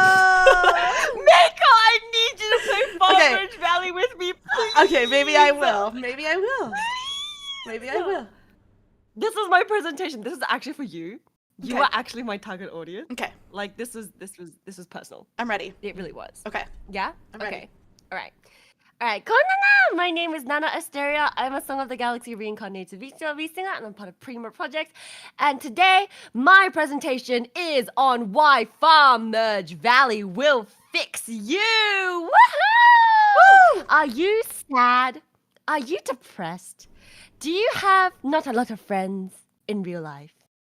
Are most of your friends just on Discord, on Twitter? Or do you have no friends, just acquaintances? Well, I have the perfect solution for you. If you are a shut-in, if you're a NEET, if you're a hikikomori, this will fix you. If you're a 9-to-5 normie slaving away in the wage cage, this is also for you. If you are just, a student trying to figure out life, this is also for you. Oh my god, chat, everyone's saying yes. No! Okay, it's okay. Don't worry about your depression. Don't worry about your anxiety. Don't worry, because Farm Merge Valley will fix everything. What's Farm Merge Valley? It is a game that has been added to Discord recently. And it's basically like Candy Crush. It's like one of those like suburban white mom games where they just merge together like cows and like jewels and like stuff, and you just keep playing it and playing it and playing it and playing it, and you can't stop. And so basically, you're on a farm, you got crops, you got animals, and you got that farmer soul. Okay, you are a wild young farmer with a passion for agriculture, and so you can't merge 3, you have to merge 5 for a merge 5 bonus, okay? Because when you merge 3, yeah, you get the evolution, it's pretty alright, it's pretty okay. But merge 5, you get double the produce. That's right, you get that evolved, but like times 2. And sometimes when you merge things together, you get a lucky merge. Lucky merge. where you get, if it's a merge 5, you get 2 of the produce. But if it's a merge 5 and a lucky merge, that's 3 produce that you're getting, okay? We are making wise investments, wise financial decisions. And so, what do we have on the farm? We have corn, we have soybeans, we have carrots, we got pigs, we got chickens, we got goats, and we have sheep later too, I believe. We have wheat, and we have coins. You can merge coins too. Did you know that? You can merge coins, you can merge tools, and when you merge all these tools and these coins, you can fix a barbecue, you can fix, you can have a dairy, a farm cafe thing, and it makes you more cool things, and it's profit. And so my presentation today will be convincing you, lucky merging my wives, lucky merge, merge 5 bonus. If you have 10 wives and you just merge them all together, merge 5 bonus. Anyways, so I'm gonna convince you today, chat, why farm merge is the answer to literally everything, okay? So you see this in the corner? Yeah, you see this? Well, Mako's big ass head is blocking it. But it says Farm Merge Valley's 79 people. Anyways, I forgot to tell you, but basically, the animals have names. And this is the evolution chart, okay? If you open up like your little diary journal thing, all of them have names. And I'm not gonna lie, some of the animals look freaky. I'm not gonna show you the freaky ones because I think they're kind of like, I don't know, they're like freaky little guys. But these ones are cute, okay? With the chicken, it's called Francine, Susie, Alice, Loa, and Egg. And for the cows, we have Ruby, Bella, Nellie, and Tina, and Milk. But for the pig, I'm not gonna lie, the pig, bro, he's looking at us. He's looking, and I don't like the way that he makes eye contact with us. One of the pigs is called Truffles. Yeah, he's up to no good. I don't know what he's up to, but it's no good. You have to find out what the pig looks like yourself by playing the game. Thank you. Anyways, so why Far Merge Valley is the answer to all of your problems in life. Number one, it's because friendship is magic. The unique charm point about Far Merge Valley is that it encourages you to go into voice chat. And now I know some of you guys may have a lot of anxiety. Going to voice chat, talking to people, having to social max, that just sounds not fun. That sounds scary. But Far Merge Valley gives you the incentive because guess what happens when you visit other people? So every time you join call, or you don't even have to join call, you can literally just start the game in the text, in the chat. You don't even have to join call. But joining call is fun. So you can join call and then you start up the activity. And when new people come, you get a ×2 bonus. ×2 bonus. Yeah. How many crates is that? 20 crates. So usually, all right, listen. We're gonna do some math here, okay? So your crates, you get like 5 new crates per like 4-5 minutes. And so that takes a while. No one likes waiting for their crates to arrive, right? And you can't drop anything on your land if you don't have crates, okay? You can't merge anything if you don't have crates. So crates is essential. So no one likes waiting. And so when you visit someone normally, you get 10 crates. But if it's a new person, that's 20 crates. 20 crates! Double the reward! And so there is an incentive to make new friends, to go in voice chat, to say, hey, how's it going? How are you going? I don't know you, but I hope you're having a great day. Do you need crates? I got a train ticket. I can visit your farm. Because guess what? You get train tickets that fall down from the sky and you can visit other people. And now those train tickets, they don't come very often and they cap at 3. So you got to save those tickets up. And so when you get them, you can either choose to visit someone immediately or you can save them up. Me personally, I do not visit. I usually visit people with ×2. I'm like, oh, ayo ×2 bonus, ayo, crates. And so that moves, we are moving on to the next two points. On to my second point. It helps you practice discipline and routine. Now, if you're depressed, and if you're anxious, if you're mentally unwell, if you are neurospicy, you may have some difficulty with discipline, with routine. You want to stay in bed all day, you want a girl rot, you want a bed rot, and sometimes you can't pull yourself out of bed. Well, guess what's going to pull you out of bed? Your crates, and your cows, and your chickens, because guess what? The crates have refreshed. Every single day you get 10 free gems, and you get free energy, and you get 10 free crates every single day, and they refresh at every 3 hours. And so we are clocking in. We are finding a circadian rhythm. Our internal body clock, clocking in. Because guess what time it is? Merging time. Do you know what they say these days? It's no longer good morning. It's good merging. It is good merging, ladies and gentlemen. And so when you have that discipline, when you have that routine, and when you have friends, life, it becomes better. Hardships, it becomes easier. Because guess what? You be in voice chat. Someone has a bad day, and you're just like, oh, okay, I'm here already. Why not talk about it? I can listen. Or you're having a bad day, and people are already there. You can talk about it too. All while merging your soybeans together. All while getting double the profit. What a great time it is. What a lovely pastime. Which brings me on to my final point. This teaches you investing and financial management. Because guess what? You can merge coins. You see these coins, the star coins? When you merge coins together, you get extra profit. You get double, merge 5 bonus and lucky bonus. Lucky merge. And so you can't see here, but you can buy new land, okay? You can buy new land in this game, which gives you more real estate to drop more crates and to merge more.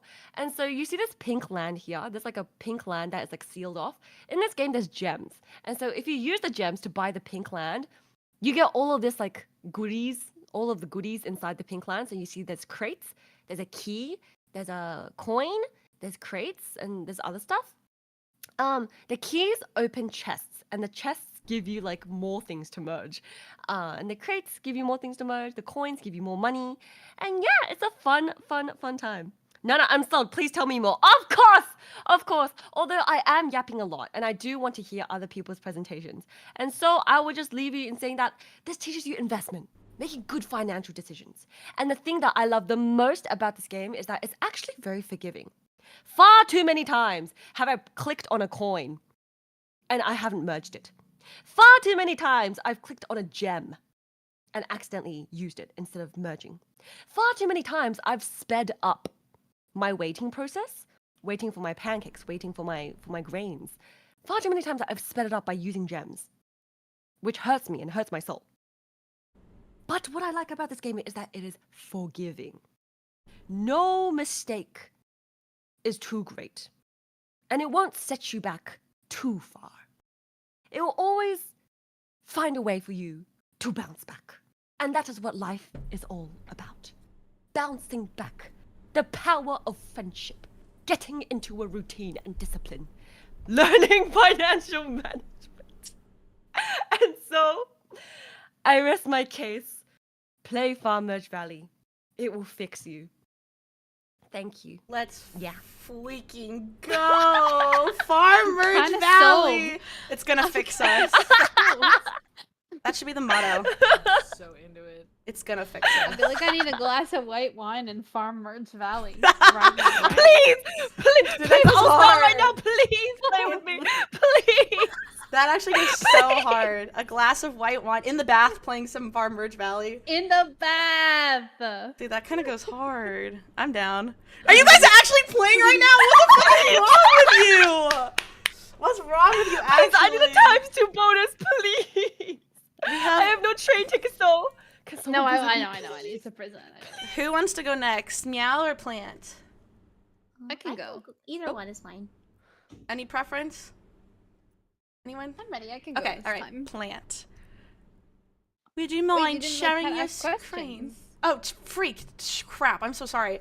I'm so sorry. I literally jumped the gun. Sorry, my cat is clawing my arm. Anybody have any questions about Farm freak? Merge Valley? If you can't grow peaches and eggplants in the farm, it's not for me, TBH. That sounds like a you problem. Unfortunately, Fly, that's a you problem. Do you like other types of farming games as well? Not really, Or is it- no. Okay. So this is like a unique experience. Like, I like Animal Crossing Mm. because of the aesthetics, Mm. but I think I like Farm Merge Valley so much specifically because of the social aspect of it. It's kind of like playing chess. Old people like playing chess because they can talk about life while also strategizing, like, you know, plans to like play the game. You know, in this one, I'm strategizing how to merge max, how to optimize efficiency. But I can also talk about, you know, how are you going? Yeah, how was the dog? How's the cat? How are the kids? You know, like I can talk about things while merge maxing. And so I think that's why I like the game. It's the social aspect for me. You have a lot of questions, actually. Your next question is, that was a beautiful presentation, and I only have one question. Where do I start? Bro, get on a Discord server right now. Get a my server, get a Mako server, get any server, and just hop in Farm and be like, maxing guys, I need crates. the reef. Guys, I need crates. Please come in. I need a ×2 bonus. Please, I need crates. Literally just do that. People will hop in Launch and you'll be like, activity. yeah. Rabbit says, Yeah. can you merge only 5 at a time, or can you combo bigger mergers? If you combo 6 or 7 or 8 or 9, it doesn't do anything. It doesn't. It doesn't give you that extra. Only 5. Alrighty, good to Yeah. know. So you can't gatekeep. You can't gatekeep like 20 goats and then merge all of them together. No, it has to be 5.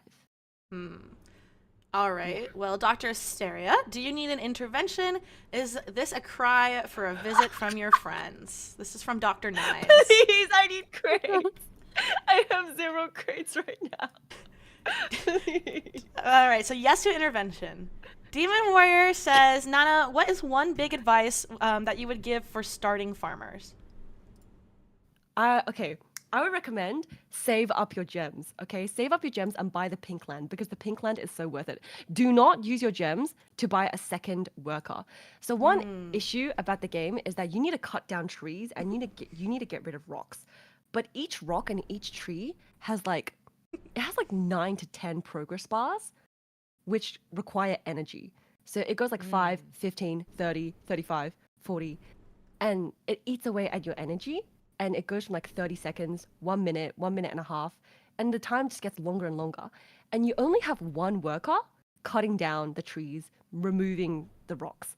And you can use the gems to hire a second worker, but I personally would not recommend it. I just recommend you be patient and save your gems for the pink land. Save. Because land, real estate, baby! Real estate is where it's at. Slay. Is the style of farming ethical and sustainable? Oh no. I would say yes. I would say yes. I would say yes. That's crazy.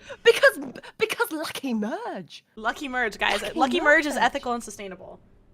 Yes. Confirmed. Because listen. You know, like, if you merge 5 cows together, Yeah. like you get double. Yeah, you get know? double from Lucky Yeah, Merge. And That's you know, so ethical. Everyone has like a time where they have to leave this world, and where else would be a better place to die than if not on my farm? I'm gonna merge so hard Merge later. that- Valley? Death involved doesn't mean it's unethical. It supports farmer lives everywhere in Discord. Gooning is over, guys. It's time for merging. All right. Well, I'm gonna go ahead and hand it over to Plant. That was a good presentation. I learned a lot about games. Farm Merge Valley. Me too, and I will be playing later. Oh my gosh. It's Dude, work. I She's actually really want to learn how to play Dungeons and Dragons. This is actually perfect for me. All right, let me pull this up. Great. I love D&D. Oh, good, All because right. I'm about to yap about it. So. You are live. Okay. Hi. I'm not Doctor or Professor Plant. You can call me Dungeon Master Plant. 'Cause today Dungeon Master. I'm your Dungeon Master. Yes, Plant. Master. What? And perfect. You've What? already got the hang of it. That was weird. What? In my group, we also go by Daddy Mommy Plant. So that's also what DM stands for. So Mommy today I'm going to Master. be telling everyone why you should be playing Dungeons and Dragons, because it's the greatest game ever invented in the history of ever. Literally ever. So here's our little abridged agenda. So introduction, then I'm going to teach you how to become a blurbo in D&D, because in order to play D&D, you have to be a little guy running around and doing stuff. We'll talk about the different worlds you can play in D&D. And then we're gonna do a little interactive thing, okay? We're gonna do a little interactive with chat. We're gonna build a little blurbo together, really rapid fire. She's so really quick, really creative. fast. Yeah, we're gonna do it together. It's gonna be so fun. And then we're gonna wrap up and talk about why everyone should be playing Dungeons and Dragons, because it's the best game literally ever. So introduction. What actually is Dungeons and Dragons? In order to play it, you kind of have to understand what it is. And I'm so glad you asked, new adventurers. Let's talk about what Dungeons and Dragons is. This part's kind of a little bit of a boring history lesson, but it is good to know. So D&D is a fantasy role-playing game, which was traditionally done on tabletop, which is how most people know it. It was first published in 1974, so back in the 70s. Most people think it was originally published by Wizards of the Coast, who are owned by Hasbro, but that's not true. It was published by a group called Tactical Studies Rules. So that's a fun little D&D fact, because a lot of people will try and tell you that it's always been owned by Wizards of the Coast. Tell them they're a liar and they're wrong, if they ever tell you that. Wizards only took over in 1997, which is pretty recent. At its core, D&D is just an interactive storytelling game that you play with other people. You get together, you tell a story, and a lot of times it involves a dragon, which is why it's called Dungeons and Dragons. That's changed over the years, but like typically in most campaigns, you'll find a dragon, which is why it's called Dungeons and Dragons. A little more about D&D. Please, don't say 1997 is not recent. I'll cry. More recently, popular media has made D&D like pretty relevant. Things like Stranger Things and Critical Role have made the long-time Satan-adjacent game pretty normal, which is cool. And I'm not joking about the Satan-adjacent thing. If you're curious about that, because that's not what this presentation is about, you can Google D&D's relation to the whole satanic panic of the 80s. A lot of people thought that if you played Dungeons and Dragons in the 80s or even the early 90s, that you were like involved in some satanic stuff. That's not how people think anymore, which is great because it's come a long way. Critical Role is really cool. There's a lot of like Dimension 20 is really cool. There's a lot of really cool pieces of media out there that depict Dungeons and Dragons. And Stranger Things was definitely one of the things that helped kind of bring it to people's television. And nowadays, D&D is played in all kinds of ways. It's still played tabletop, it's played online, it's played in the media, and it's got all kinds of editions. So if you don't vibe with how one group plays D&D, you can just find another. So why should you play Dungeons and Dragons? Well, I'll give you 3 different reasons, okay? 1, you can be a little guy. You can be any kind of little guy that you want to be. Literally any kind of little guy. You want to be a little mushroom man who attacks with little wind farts? You can do that. There are ways in the rules to do that. Do you want to be like a massive orc with huge muscles who has no strength at all but is like a mad scientist? You can do that too. Do you want to be Mako Sameshima? You'll probably have to ask her for the rights, but you could make Mako in D&D if you wanted to. You want to be a bard who kisses everyone in the campaign? That's fine. You can be that in D&D. You can be anyone you want to be in D&D, unlike in real life, which is pretty cool and fun as fuck, which we'll get to in point 3. The second reason you should play it is because you get to play with friends. That's the best part. You get to sit at a table or sit in Discord or however you play D&D and play it with all your besties. And if you play with strangers, I can almost guarantee you that at the end of the campaign, they're gonna be your besties. So you're gonna be making friends or playing with friends and spending time with friends, which is really fun. So it's really fun, which brings me to point 3. It's literally fun as fuck. It's like the most fun game ever. Even if you're nervous about role-playing, that's fine. You don't have to role-play right away. You can get into it slowly. If you like combat, you can just do combat. It's just fun as fuck because it's your world, and you get to do whatever you want to do in it. So those are the reasons I think you should play it. But let's get a little bit more into it.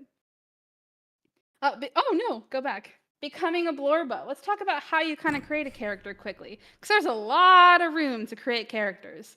The people you see on your screen right now, that character art, that's my current D&D group. That's our campaign art. The girl with the green hair in the front, that's me. Smash. We'll talk about her at the end of the session, though. That's our campaign. The dude with the ginger hair in the back, that's my husband, our dungeon master.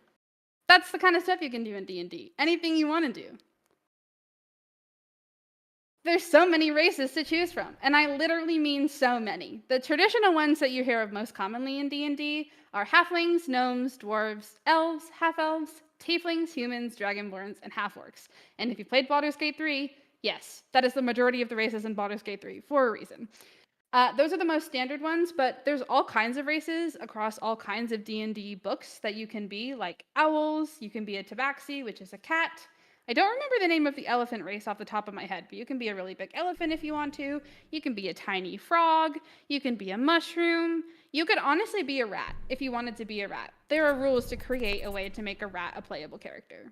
So there's so many races to choose from, and you could be any single one you want. You want to be an angel? Great. You want to be a devil? Great. Thank you, Loxodons. Thank you. I knew someone in chat would have my back.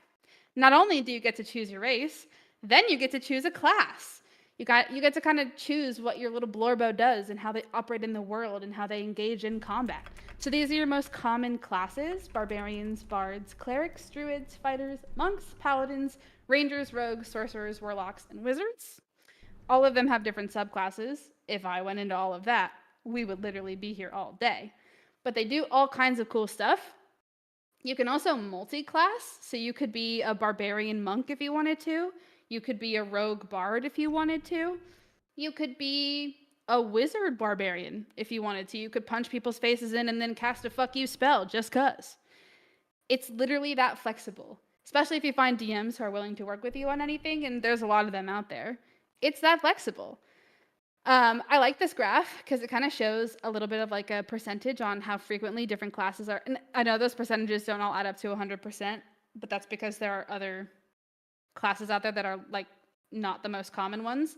But it shows like how frequently these classes are chosen by players. So there's a lot of fighters out there because fighters are really flexible, whereas like druids are on the lower end because druid spells are pretty specific, but I think they're really fun. I play a druid right now, so a little bit of a spoiler. But the best part, and I'm going to keep emphasizing this, is you can literally be whatever you want to be in Dungeons & Dragons, as long as you aren't a piece of shit. And honestly, if you wanted to be a piece of shit, you can be a piece of shit as long as you're not an offensive piece of shit. Or you could be a literal piece of shit if you found a group that would let you do that. You can do whatever you want in D&D. You can even do crime. and probably get in trouble for it, but then you can break out of jail and continue doing crime. My party has done our fair share of crime throughout the city and then like sweet talked our way out of it, you know? That's just part of the fun. You can be gay, do crime for real all the time. However many times you want to do it. Oh no, I went back. No, keep going forward.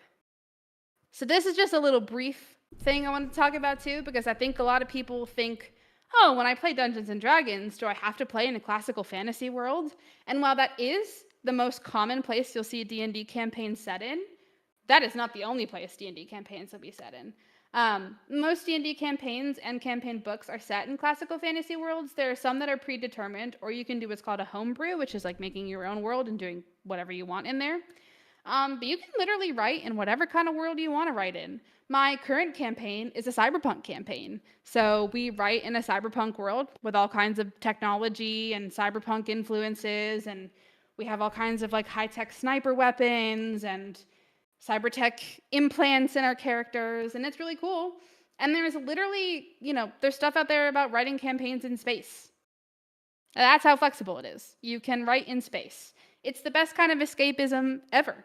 You can be a tiny little rat blorbo in space, if that's what you want to do in D&D. And you get to do it with your friends and make stories and kiss your friends in space. Because, why wouldn't you want to do that? So let's do a rapid character creator together. Really fun, really fast. And I'll walk you through how we're going to do that really quickly. So I have dice. Let me see if I can get them to ASMR on the microphone for you. No, hang on. Is that working? Oh my gosh, this is so fun. Oh my gosh. There's all the forbidden candy, the dice. What we're going to do is I have the dice and you have the keyboards. So you're going to spam numbers corresponding to the charts you're going to see in the next couple slides. I'm going to start rolling dice that correspond to the numbers in the charts.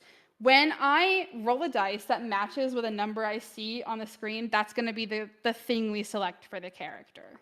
So it's not the traditional way to roll a character, but because there's no roll mechanism with you guys in chat, that's how we're going to create a little blurbo.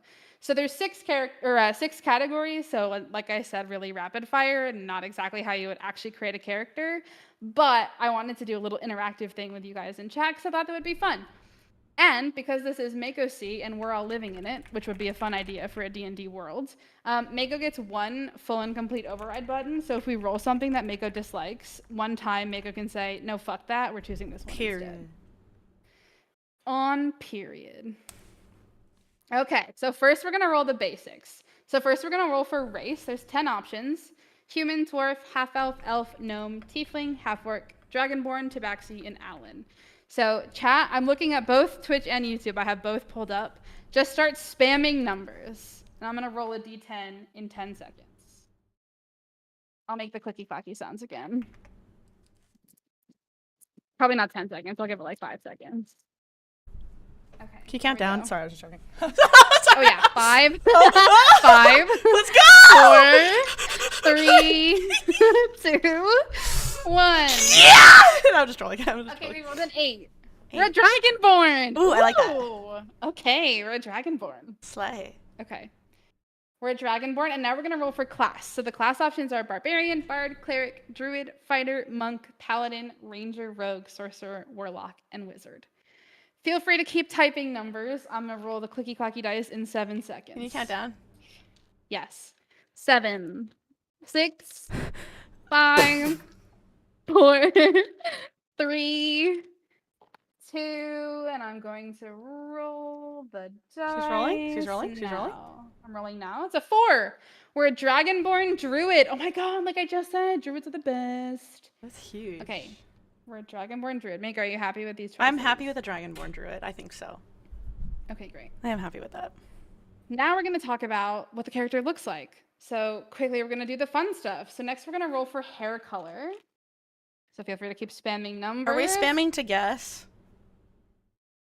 Kinda, yeah. Basically. Okay. I will put 1. Go for it. I'm counting down from 7, 6, 5, 4, Yeah. 3, Mhm. 2, Yeah. 1. 6. 6. Blue! Blue. A blue. Yeah, that works. That tracks. Oh, Yeah, that the tracks. best color. Let's go. The best color. No, yeah, that Blue tracks. Dragon, our So druid. true. Oh, the best. Okay. Since it's a dragonborn who doesn't like super have hair, we'll say that's like detail color. Because the next will be scale color. Okay. Skin/scale color. Well, so this will be scale color next. Okay, ready? 7, 6, 5. Oh my god, dice escapee. 4, 3, 2, and 1. 5. Red. Oh, red. Red scales with blue hair. Okay. Okay. You can override if you want. No, you know what? No, I fuck with that. Okay, fuck it. Red scale, blue accents. Oh wait, I got a hi, Elvira. Well, thank you. I'm gonna type. You continue. I'll type. Okay, no worries. The last two things we're going to do are eye color and background. So we're gonna roll for eye color next. I'm gonna do it in 7 seconds. I'm gonna try to look for numbers while I roll. Feel free to keep spamming. I'm gonna count down from 7, 7, 6, 5, 4, 3, 2, and 1. We got a 2. Oh, red eyes. Okay, we're getting that sounds good. Yeah, we're getting a very two-tone dragon here. Oh, that Okay, slays. and last but not least, we're rolling for background. Now the background options here are kind of wide-ranging, but we've got 14 options: acolyte, guild artisan, hermit, outlander, noble, charlatan, criminal, entertainer, folk hero, sage, sailor, soldier, urchin, and spy. So we're gonna roll for that last piece of the puzzle for our dragonborn druid in 7, 6, 5, 4, 3, 2, and 1. 2. Guild artisan. Oh, cute. So they're like a little crafter of some sort. You overriding? I would like our cringe, ugly blue dragonborn with red hair to be an entertainer. Okay, entertainer. Okay, so we have a red scaled dragonborn with blue eyes and blue accents who is a druid. And an Wait, it's the entertainer. opposite. It's blue blue body. It's blue hair. Oh, No, blue yes. body, So red it's hair. Blue hair. No, it's It was red blue hair. hair, Red red hair. No. Oh, it was blue hair. Red No, it body. wasn't. It was red hair, blue body. It literally was. It was! Because Nana said blue, Blue is the best hair. color. Oh my god, it's for the scales. Okay, apparently I'm insane. It was blue hair, red scales, red eyes. Mako, everyone heard blue hair. What? Since when? This is fucked. Maybe they diet frequently. I No, don't this know. is stupid. You guys are evil. Well, congrats, chat, because you just created your first D&D blurbo. Yay! You can name them in your heart, but congrats, you did it. You created a little D&D character. Like I said in the previous so art, iconic. I'm sorry. this is thank you. This is my character. Her name is Ava. She looks like a flesh person, but she's actually a robot inside. Her name stands for, oh god, can I remember? It's all in caps. It's like automated electronic Smash. interpersonal something automaton, and I can't remember the other one. But she is a druid, and like I said, we planned a cyberpunk campaign because you can literally do whatever you want to do in D&D. You can be whatever you want to be. You can play whatever you want to play. You can tell stories with your friends. You can kiss people. You can kill people. You can commit crime. You can blow up buildings. You can build buildings. You can write folklore. Like, you can literally do whatever, and it's great. Can you smash? So, in conclusion, everyone, you can smash. There's a book for that, especially in 3.5. It's called The Book of Erotic Fantasies. A lot of people don't talk about that book. There is a lot. Oh, and don't get me started on the Monster Girl manual. Anyway, everyone would be happier and more well-adjusted if they took 2 to 4 hours out of their week to escape to a fantasy world with their friends and play Dungeons and Dragons. You can be any kind of person you want, or a dungeon master who inflicts worlds of torture on your friends or hot people. So give it a try. Do it. Have fun. Go forth. Play D&D. Become the D&D player you want to be, and go to this website and just read all about it if you want to. It's dnd5e.wiki.com. Whoa. Streamer, I have a question. Streamer. Yeah? What is a blorbo? It's just a word that I use for character. Just a little blurbo. That's scientific. That's my scientific term for character. Yeah. What is your favorite edition of D&D? It's hard for me to not say 5e because 5e is like where I started actually playing. And so even though it's the current edition, it's probably my favorite because it's the edition that like me and my friends actually started sitting at the table and playing D&D in. My husband probably has a more robust answer because he's been playing D&D since he was like 10. Valid. Huge. Also, have you heard about Good Society, and would you consider playing a Good Society game? Yes. And yes. Honestly, there's not really an edition of D&D that I wouldn't consider playing. It is not D&D. It is a separate system. But it's like its own thing, right? Yeah, it's a tabletop game that has can be TTRPG, combined with D&D, and it's great. Yeah. It's TTRPGs in general. Like, I like TTRPGs. I love them. Yippee! Have you played Pathfinder? Any other questions, chat? Oh, yeah, I'm good. I just almost fell off my chair. I'm good. Any Guys, questions? I gotta go, but I hope you have a great stream, Mango. Love you. Bye-bye. Play Farmers Valley. Dante says, my question is, all my friends hate me and don't want to play Dungeons and Dragons, so what's the best way to find a group who will? There are a lot of online groups who will. The best way is to just like, there's lots of forums out there where you can find groups who will play with you, and lots of communities on the internet. Like, I would never point anyone towards Reddit intentionally, but there are groups on Reddit where people get organized, and general communities out there who will do group organizations. So if you wanted to try it with strangers, that's definitely the way to go. Any do's or don'ts people should be aware of that aren't well known in terms of etiquette and such? Yeah, don't be an overpowered butthole at the table. If you're rolling really low a lot, it's okay. The That is dice very funny are kind of when you mean roll sometimes. like shit. Yeah, it sucks. Don't get me wrong, it sucks. And if you're starting to not have fun because of your rolls, talk to your DM. They will help you because it's not fun when you're not having fun. Can I add one don't, please?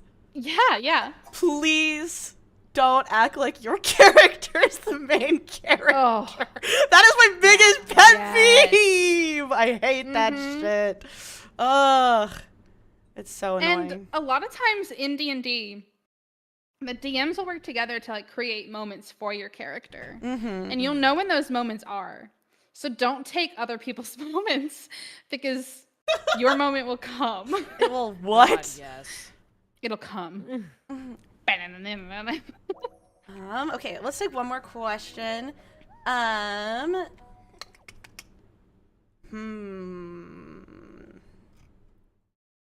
Do you prefer online or in person? The chances I've had to play in person have been slim, but it is great.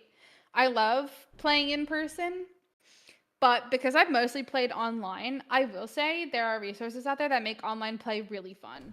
If you get in a group and you all have your webcams on and you use like table plop and like character sheets that are comfortable for y'all, it's really fun and it feels just as immersive as anything else would.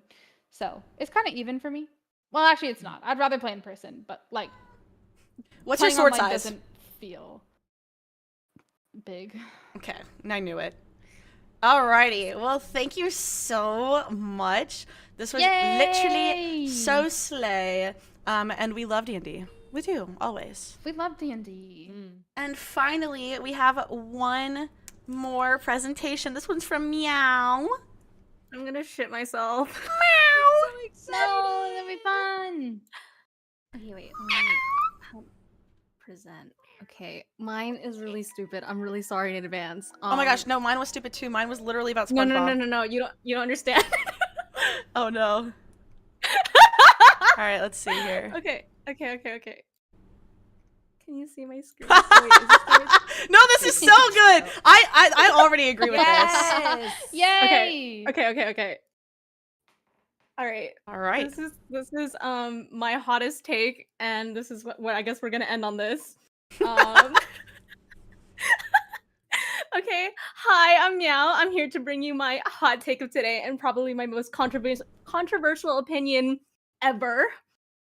And that is why real cat girls don't have human ears.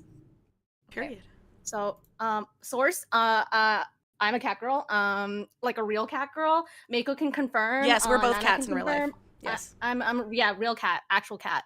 And so all of the information from this PowerPoint is from my own experience as said cat girl, and I am totally a real cat. Yes, understood. Cool. We're on the same page. Okay, cool. So quick disclaimer though, if you do see this version of me floating around, that will likely conflate with the points made in this PowerPoint. Please note that this version of Meow is budget Meow, Meow at home, if you will. Please do not use this version of Meow as a way to counter any of the arguments made during this PowerPoint, without doxing myself, but to prove my true form to all, this is what the real version of me looks like, okay?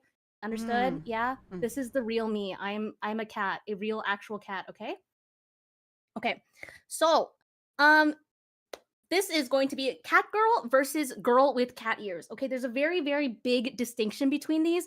So some of you may have seen this diagram before.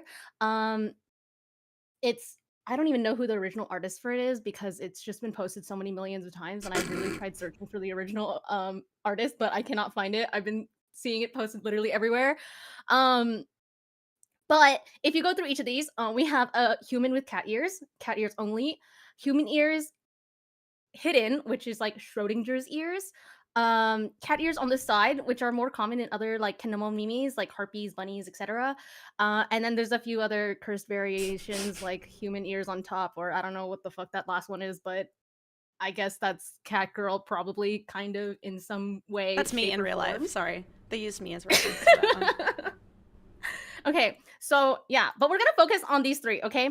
Since it's like the most applicable to the discussions of cat girl. So as described in the first image, this is a human with cat ears. It literally says so in the caption, okay? It is not a cat girl. Cat girls implies a cat that is a girl and not the other way around. And that's why we have the last two versions, which is cat ears only and Schrodinger ears. So this first picture, fake, okay? Fake, understood? Fake, not a real cat girl. That is girl with cat ears. Different. They're not the same. So oh my god, I forgot what I was saying.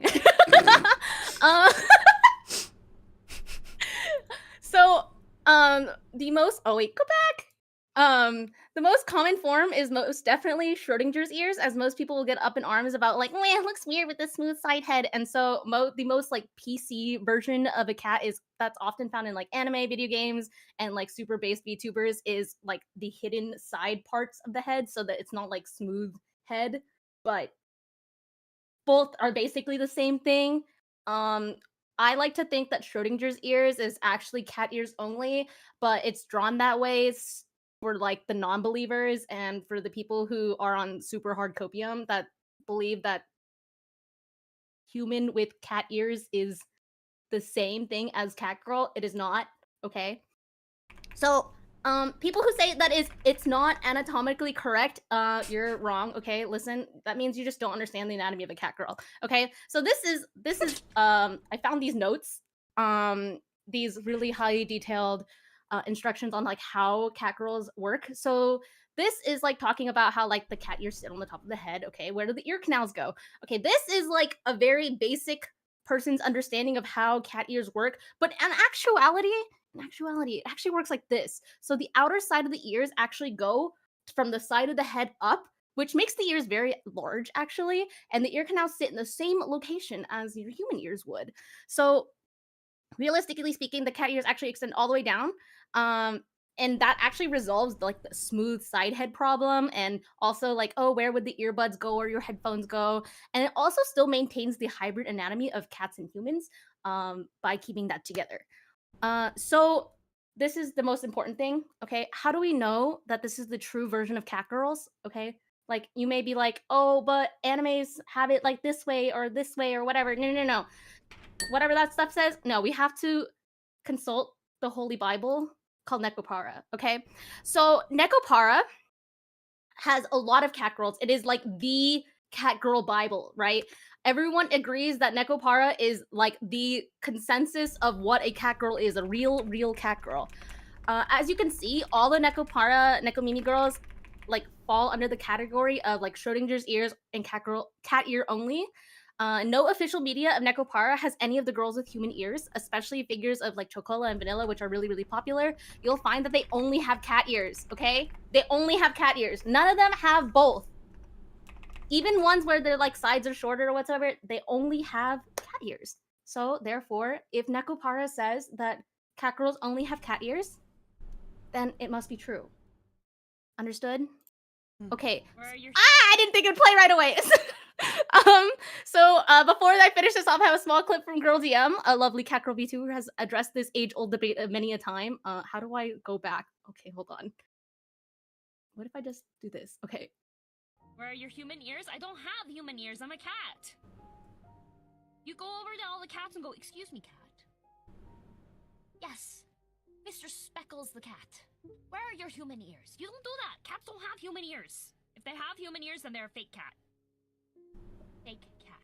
Okay, yes, understood. Fake cat. If they have human ears, it's just a human with cat ears, not a cat girl, not a Nekomimi, okay? So, thank you for listening to my TED Talk. Cat girls with human ears are not cat girls, but in fact just regular girls with cat ears, okay? So do not conflate the two. They are not the same. Woo! And that is all. Thank you. Literally, Facts. actually iconic. I actually have a question Love for every you. line. Yes. So I don't know if you know this, but I'm actually a shark girl. And I do have human ears. But I also have shark fins. Does that make me any less of a shark girl? Is my first question.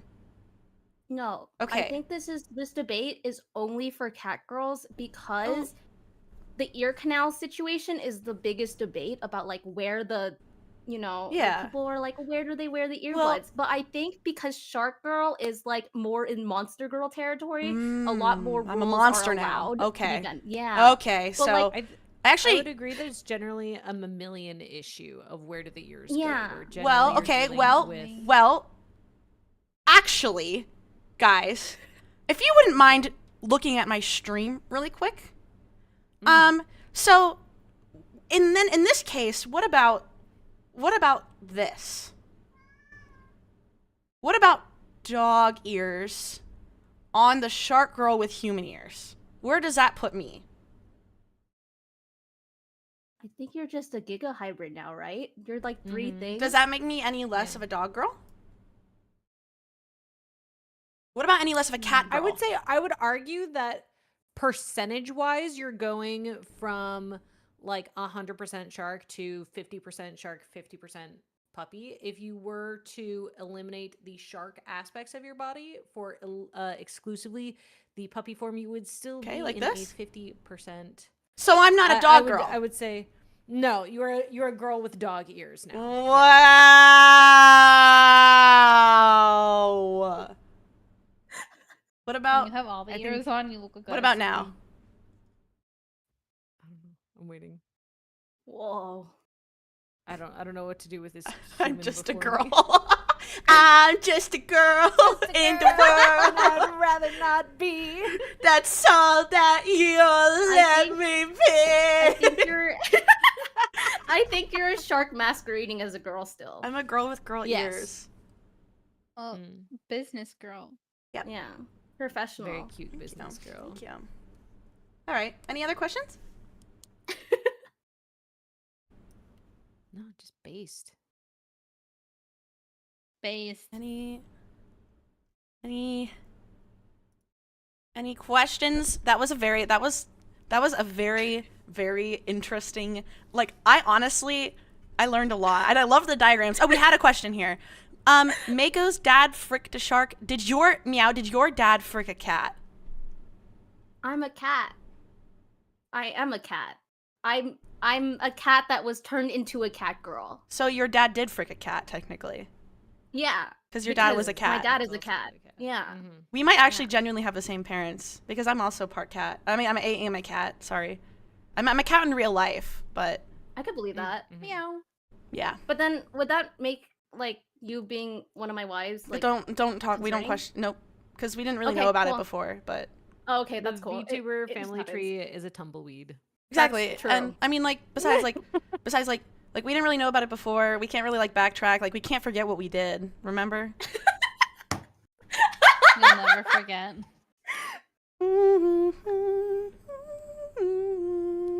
Domestic girlfriend. Oh, I'm just trolling. I'm just trolling. Oh my god. Sweet home Alabama. Excuse me. Can you put the Yeah. fins back on? Yeah. I don't have fins. Dude. Oh. What the I fuck? feel very confused. What's wrong? I feel What, you don't like the way I look? Someone unsharked my shark. Is there a problem? One sharked my girl. Can we hear you speak in your native cat tongue? Is that allowed? Yeah, absolutely. Okay, it's been a minute, but I'll talk with you too. We can maybe communicate. Okay. Okay. I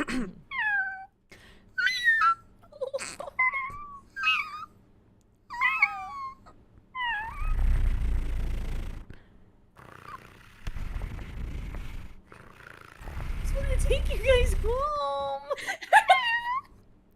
Help! They're communicating.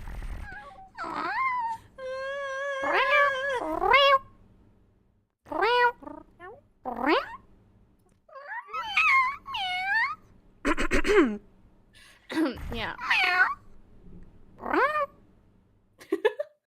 Anyways, Yeah.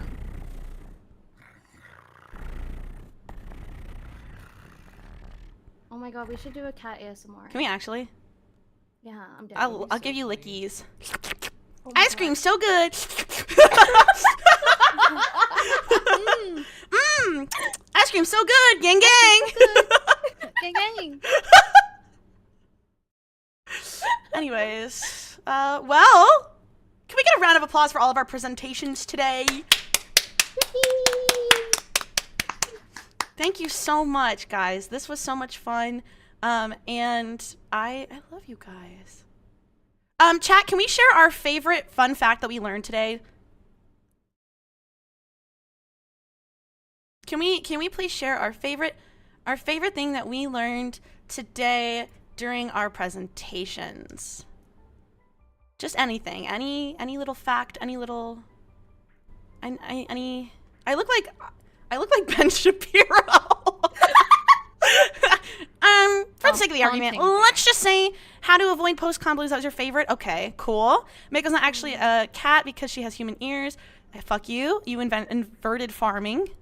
Learn that Nana is addicted to Discord games. I didn't know there's such thing as Schrodinger's ears. Loxodons, Mako, Shapiro-shima. Let's just say, for the sake of the argument, that I'm a cat. And let's say, for the sake of the argument, that I dance. Bad at paying attention. I learned that Gary will always be waiting for me when I return home, no matter how long it takes. But you might have to fight Gary's suitors. Con prep for sure. I learned that Mako isn't a real dog girl. That's fake.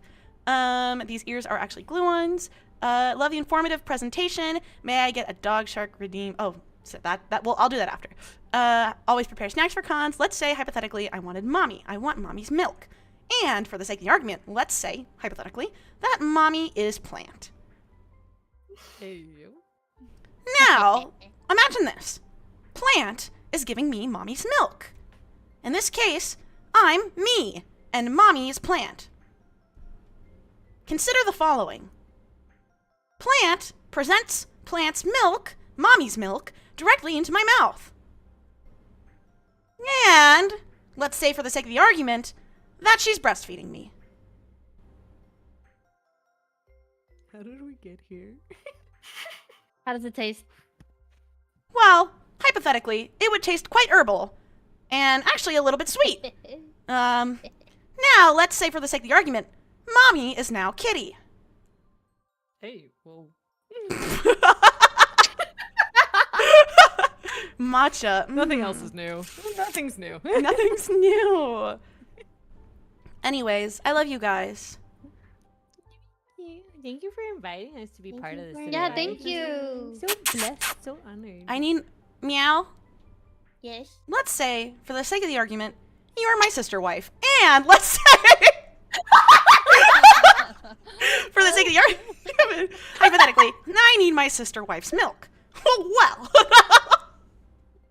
Oh, I have a say. Let's say for the sake of the argument, you should all donate to Mako's Donathon. Don't do that. Let's say for the sake of the Just argument, saying. I send Ben Shapiro to your house and he annihilates you. And hypothetically, Mako Shapiro-shima. Oh, all right. I love you guys. Thanks so much for today. This was so much We fun. love you. Love you. Thanks, guys. I'll talk to you all later. Bye. Bye bye. I love them. They are incroyable. They are incroyable. Sorry, tweaking. Okay, hold on. I look like, this is kind of how I imagine Mark, Mako's brother. Mark, hey guys. Okay. Hey guys, what's up everyone? My name is Mark. Markiplier here with another video. I don't remember Mark being that, it was more like, it was down here, right? She has a big sword. She has a big sword. He would pull his hair back. Oh, he would though. Yeah, he absolutely would. It would be like in a nice sophisticated little man bun. You have a brother? Oh, you didn't watch the Host Club stream? Can I get Mark's number? Yeah, it's 123 456 7890. Okay, yep. So you can just go ahead and give him a call sometime. Anyways, thanks so much guys for hanging out with me. This was so much fun. Can I call you? No. Anyways. Thanks so much guys. This was so much fun. I feel like I learned a lot. I hope you guys learned a lot too. And let's just say, for the sake of the argument, that we rated, excuse me, that we raid,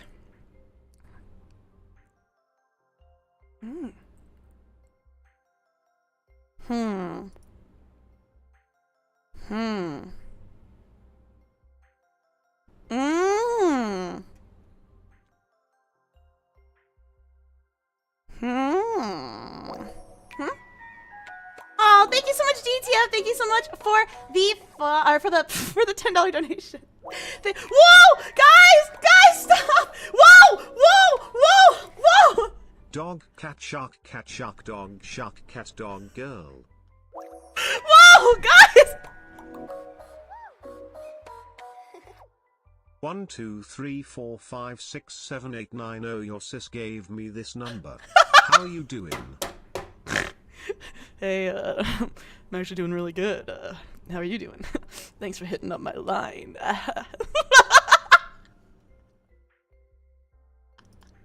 Thank you guys so much. Thank you, GTF. Dog, cat, shock, cat, dog, girl. Thank you guys so much for the donos. Thank you so much, KP, for the $100. Thank you, Chili, for the $100, and thank you, GTF, for the $10. Thank you guys so much. I love you guys. I appreciate you guys. I think that we're gonna raid Milioshi, who's playing Outlast Trials, which is one of my favorite games, on Twitch, and then on YouTube. Why don't we redirect into Sarah, my wife? I love you guys. Thanks so much for all the fun today. I had a great time, and honestly, you guys mean so much to me. I will see you all very, very soon, aka tomorrow. And tomorrow we are... Oh my god, you guys get to pick my karaoke songs, and I get to put them on that list. It's gonna be a little list. I know I previously said... Never mind. I don't know. I was gonna say, I previously said songs are gonna be free to request. I might add a dono queue to like jump the queue.